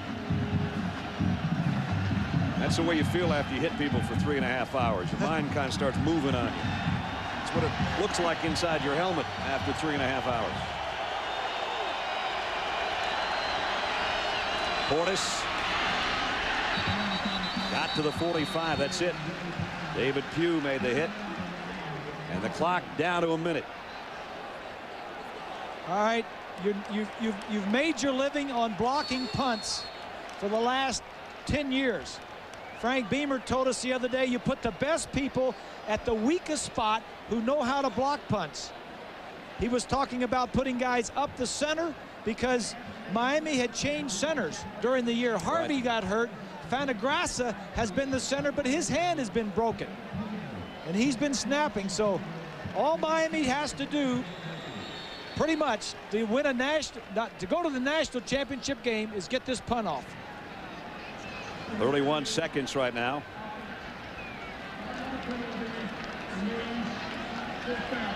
Larry Coker a half minute away from a dream rookie season as a first-year head coach going to the national championship. Everybody is in for Miami. Nobody is back for Virginia Tech. The snap is vital here. It's a little high, but it's clean, and Capshaw gets a kick away. And nobody home back there. And Miami might even be able to down it before it gets to the end zone, and they do. Perfectly done with 20 seconds remaining in the ball game. Hello, Rose Bowl. Can almost set up that charter for Pasadena in a couple plays from now. Our director of productions, Bob Toms. Our assistants to the producer, Chris Damiani and Marvin Watson. Our associate director, Margaret Gallen. Dick Ellis normally in that spot.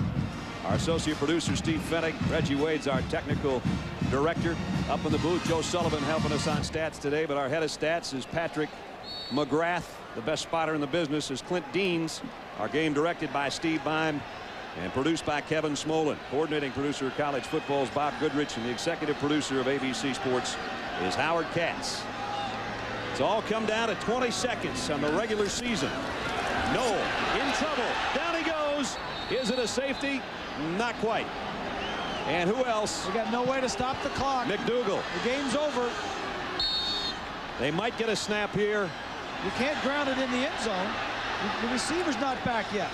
And there's the flag with no time left on the clock. The receiver did not get back. This game is over. And the season, 11 wins in the regular season, is over as well for Miami. They were threatened several times along the way. Everything was for illegal formation offense. Time has run out. Game is over. And Miami is perfect at 11-0. They're going to the Rose Bowl. Good luck to the Canes. Congratulations to Larry Coker. Good job, coach. And his staff. A perfect regular season and a tough game against Frank Beamer's Hokies. And now it's on to California for the national championship for Miami. Our Chevrolet players of the game: Clinton Portis, another 100-yard-plus game, and Kevin Jones had a huge game. We hope his injury is not serious. In recognition of their efforts, Chevrolet will make a $1,000 contribution to each university's General Scholarship Fund. And you can see the emotion. Juan Gonzalez, who told us, I told him this year, we're going to find a way to win every game. They won every game. That's going to do it from Blacksburg. Don't forget, a lot more action coming up on ABC. Miami wins it. 26-24 is the final. For Bob Greasy and Lynn Swan, I'm Brad Nessler. So long from Blacksburg, Virginia. Miami is national championship bound. John Saunders and Terry Bowden standing by at Times Square Stadium in New York. Have a good one, fellas. Thanks for being with us from Blacksburg. And good luck, Miami. All right, Brad, thanks a lot. So the 124 points, everybody talked about the last 2 weeks against Washington and Syracuse. The bottom line is, in the two games that were tight for Miami this year, their defense won the game. That's right. If you have to have a championship year, there are going to be some close games, and they have won their close games. Their defense has come through twice in tight ball games. They're on their way to Pasadena. Who's going to be with them? We will find out. Up next, Notre Dame and Purdue, Oregon, Oregon State. It's all coming up in 37 seconds.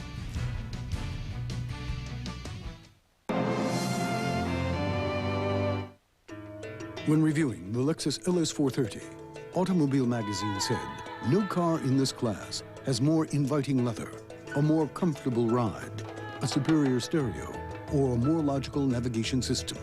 Automobile Magazine named the LS 430 the best luxury sedan over $40,000. To its owners, it's the best luxury sedan in the world. The LS 430. At your Atlanta area Lexus dealer. Detecting Deadly Diseases. Monday at 5 on Channel 2 Action News.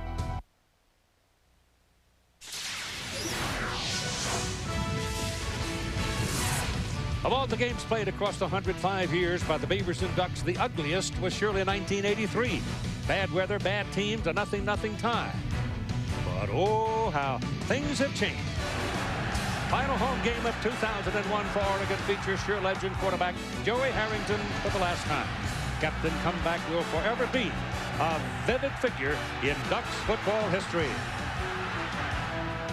Oregon going into this game still part of the national championship puzzle, but the BCS bowl spot is locked.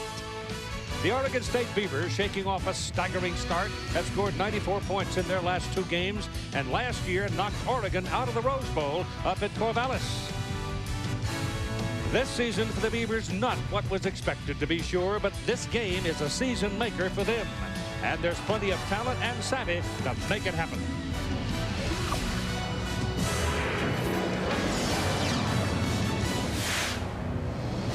The 105th meeting between the Oregon State Beavers and the Oregon Ducks. In this series, the home team has won less than 40% of the time. They call it the Civil War out here in the great Northwest. But having grown up in the shadow of Chickamauga, my perspective of a Civil War is a little different. But this one is pure fun. Revitalizes the whole state every year and sometimes beyond the state. Now, let's join the crowd on the field. The attention of the entire stadium for the man they call Captain Comeback, Joey Harrington, his final home game.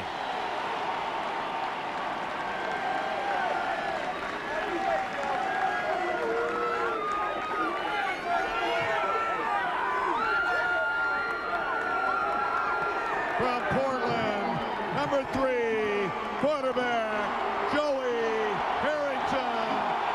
That's your Oregon seniors.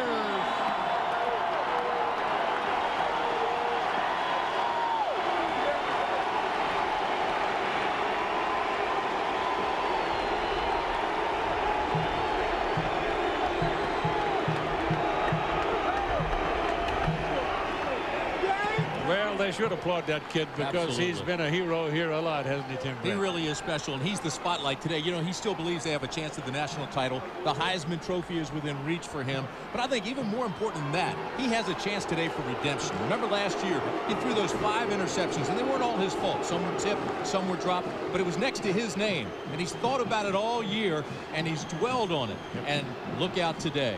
But there's stars all over these two teams, really. How about Kenny Simonton, Oregon State? Well, he's special, and open up the history books because here comes Simonton. He's going after his 4th straight 1,000-yard season. Never been done before in the Pac-10.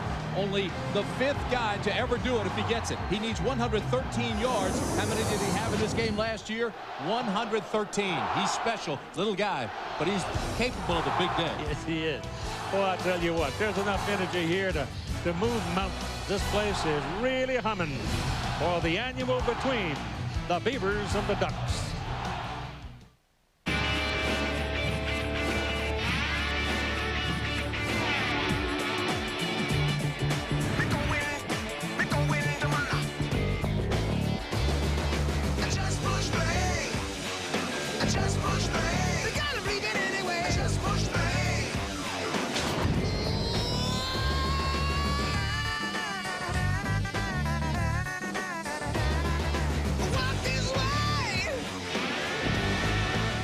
She wore white? She put her past behind her. But you're missing the point of the story. The groom's father-in-law hires him to run the mismanaged shipping department of the family business. No honeymoon? A week in a while. That's nice. Not bad, but keep up. The kid turns to FedEx Ground. They give him affordable nationwide B2B delivery with a money-back guarantee. And he gives Daddy Dearest a high-quality, low-cost lesson in who's the boss.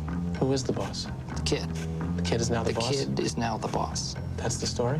That's it. Huh? Psst, down here. There's a new chunky soup. Mom?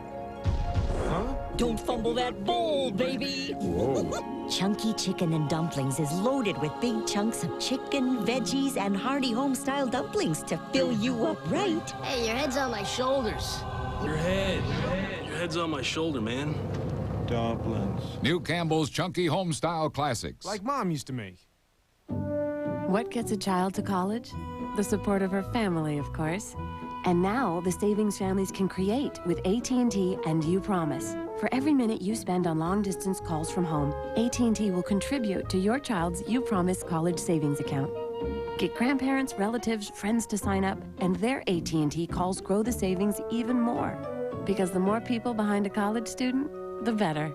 Start now. Enroll at att.com/youpromise. College football is a generational thing, bringing people together. Here's Todd Harris with a Harringtonian proof of that. Keith, one of the main reasons Joey Harrington chose the University of Oregon over Stanford, his second choice, was because of its proximity to his home in Portland, just 100 miles up Interstate 5. His family has come to all the Ducks' home games over the last 4 years. But this is no ordinary road trip. The whole family comes, literally. The bus, packed with 50 family members and friends, left Portland from the house Joey's father grew up in at 8:30 this morning. They arrived at Autzen Stadium about 2 hours later. Today, they are watching Joey play his final game at home for the Ducks, but this will not be their final road trip. Next fall, Joey's younger brother, Michael, who is a quarterback at the University of Idaho, comes to Autzen Stadium on September 14th, so the tradition continues. And Keith, it is raining. Well, the old tradition with the announcement at the start of the game, it never rains in Autzen Stadium. You're right. They also say it's duck weather. It's duck weather. It's not rain, it's duck weather. All right, a new kicker on the field today for the Oregon State Beavers as they will kick off. Kurt Lenimi from Monmouth, Oregon, replacing Seska, doing that job.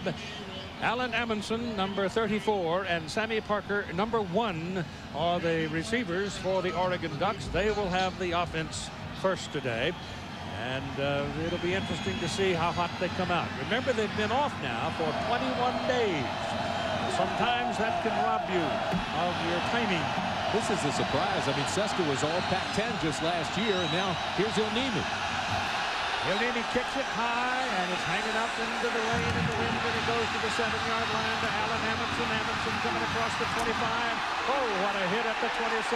Falls forward to the 28-yard line. And here's Joey Harrington coming onto the field for the first snap of the day, as that collision has rendered a couple of young fellas kind of groggy. Harrington comes out having a record as a starter of 23-3. He's a big guy, 6'4", 220 pounds, and his history is marked by courage. 9 fourth-quarter comebacks for victories, one of them this year with 9 seconds to play. The ball is on the 29-yard line for the green-clad Ducks. And the Beavers are in the white as the visiting team. And here we go. Harrington turns and hands the ball to Maurice Morris. And Morris will get out to the 31-yard line before he is rolled back. Here are the backs and receivers for the Oregon Ducks. Sammy Parker and Keenan Howry, the wideouts. Justin Peel, the tight end. They're all very good at catching the ball. Josh Lyon, ultimate team player.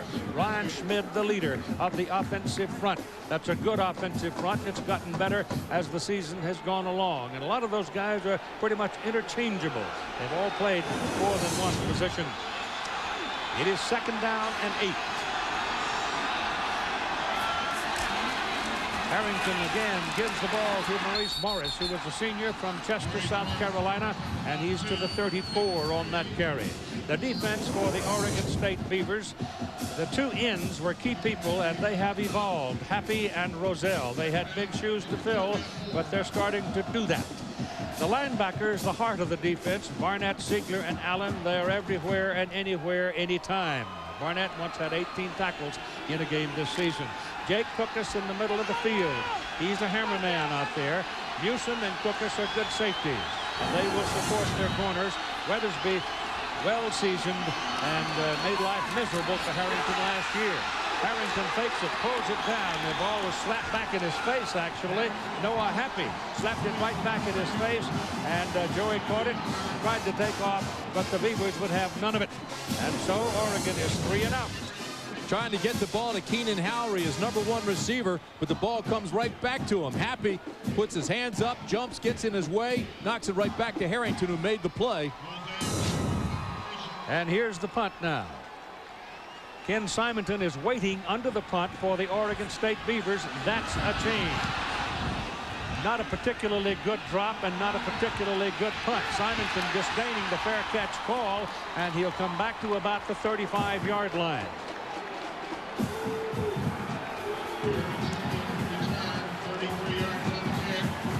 Jonathan Smith comes out at 5'11", 204 pounds, a senior, quiet man, deep thinker, probably going to be a coach one of these days.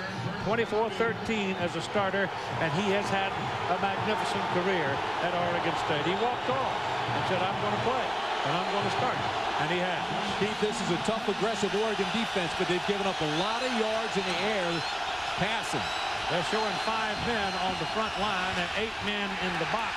And they're determined to stop the run, and they jump all over Ken Simonton after a couple of yards. The backs and receivers for the Oregon State Beavers, James Newsom has moved into that slot position, and he has added tremendous punch to the Oregon State attack. He has more room to work, and he's very good at catching the short, hard throw from Jonathan Smith. Kenan Sanchez was moved in at right guard, and he made a huge difference in the way the offensive line has performed for the Beavers. 2nd down and 8 for Oregon State. And again, you've got 8 men up in the box. Actually 9 on the snap of the ball. Simonton over the right side will get it out to the 40-yard line. And they're looking at 3rd and 5. Mallard on the tackle. The defense for the Oregon Ducks, McEwen and Wright off the ends. The big guys, the tackles are Tedderton and Frater. The linebackers here on this team, also the heart and soul of the defense. They go everywhere, and they are very fast and very good. In the secondary, the corners are good. Bowman and Smith, Webster and Lewis. Lewis has been a tremendous player as a sophomore at that safety position this year. On 3rd and 5, Jonathan Smith dumps it off, gets a screen set up, and it's going to be good for the 1st down. And then some, as Kenny Simonton rumbles across midfield and takes it down to the Oregon 43-yard line with big Mike Kuykendall throwing a big block for him. This play is set up so nicely by Jonathan Smith. He looks over to his hot receiver, Newsom, then comes back underneath for the screen to Simonton. And there's big old number 70, Kuykendall, out in front of him. That play is just well set up, and give Jonathan Smith, the quarterback, the little 5'11" guy, a lot of credit for setting it up, selling the defense, and then executing. For a big play for the Beavers, and the Ducks now are backed up on their 43. They stay with a run, and they find daylight on the left side of the line for Ken Simonton. Remember, he needs 113 yards today to reach 1,000 yards rushing for a 4th consecutive season. Nobody in the Pac-10 Conference has ever done that, and he's seeming to like running behind Big Kuykendall. Well, he's 6'6", 323. Gets out in front here and pulls. Go ahead and roll it. You'll see the guard, big number 70, get out in front of the play. Here he comes, pull him, get him on the corner.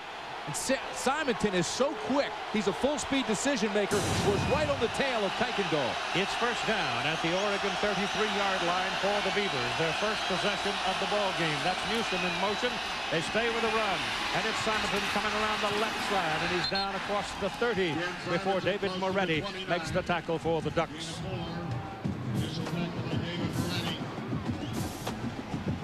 You look at the Pac-10, and we told you he's going for his 4th straight 1,000-yard season. Now, nobody's ever done it. These are the leaders in the conference that have had 3 1,000-yard seasons, but no 4. Now, if you look at the NCAA record across the board, there's only been 4 guys previous to this that have been able to go 4 times 1,000 yards, and he's 113 from those when this game started. Steve Jackson is checked in at tailback. Simonton involved in all 5 of the previous plays, getting a breather. And back goes Smith to throw. Throws it to the left side to the tight end, Ewis, and Tim Ewis will take it down around the 26-yard line. Again on the play of about 6 yards. So far, what's made the difference in this drive is the offensive line, the way the white jerseys are firing off, engaging, locking on, and then finding other blocks. And again, Smith is setting things up nicely, although that time he let him to use the tight end because he looked over there immediately, but he's been pretty good at looking off and coming back. Simonton is back in. He's 4 for 19 in rushing and 1 pass for 17.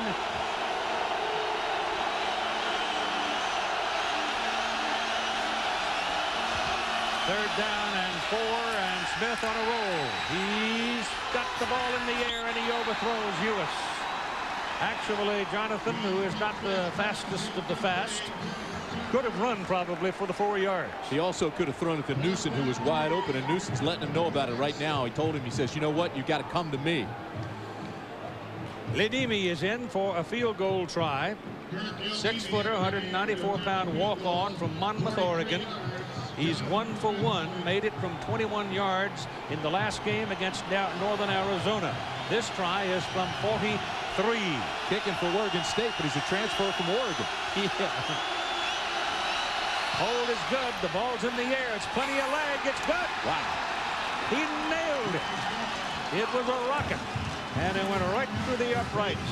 And the Oregon State Beavers in their first possession are impressive.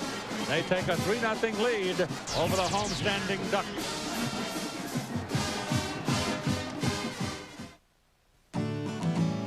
Give a little bit. Give a little bit of your love to me. See the man with the lonely eyes. I'll take his hand and you'll be surprised. Give a little bit. Hey, y'all. Hey, y'all. Give a little bit of my love. Oh, to you. Hey, Hallie Eisenberg, drinking a Pepsi. Actually, this isn't a Pepsi. It's new Pepsi Twist with lemon. And I'm not Hallie Eisenberg. I'm Halle Berry. Drinking Pepsi Twist. Well, it's not exactly Pepsi Twist. It's Diet Pepsi Twist. And I'm not exactly Halle Berry. You know. I'm Barry Bostwick. Who is Barry Bostwick? Like twists? Try new Pepsi Twist in regular and diet. A lemon twist on that great Pepsi taste. Nice bandsaw. It's an angle grinder. Huh. Whoa, that's pretty heavy duty. Check it out. Whoa, what's that, 10 ounces or? 10.5. And it's got steak. Can I borrow it or? You know how to use one of those? Yeah. Oh. Tender marinated carne asada steak and lots of it. The steak grilled stuffed burrito from Taco Bell. It's the heavy-duty, portable way to think outside the bun.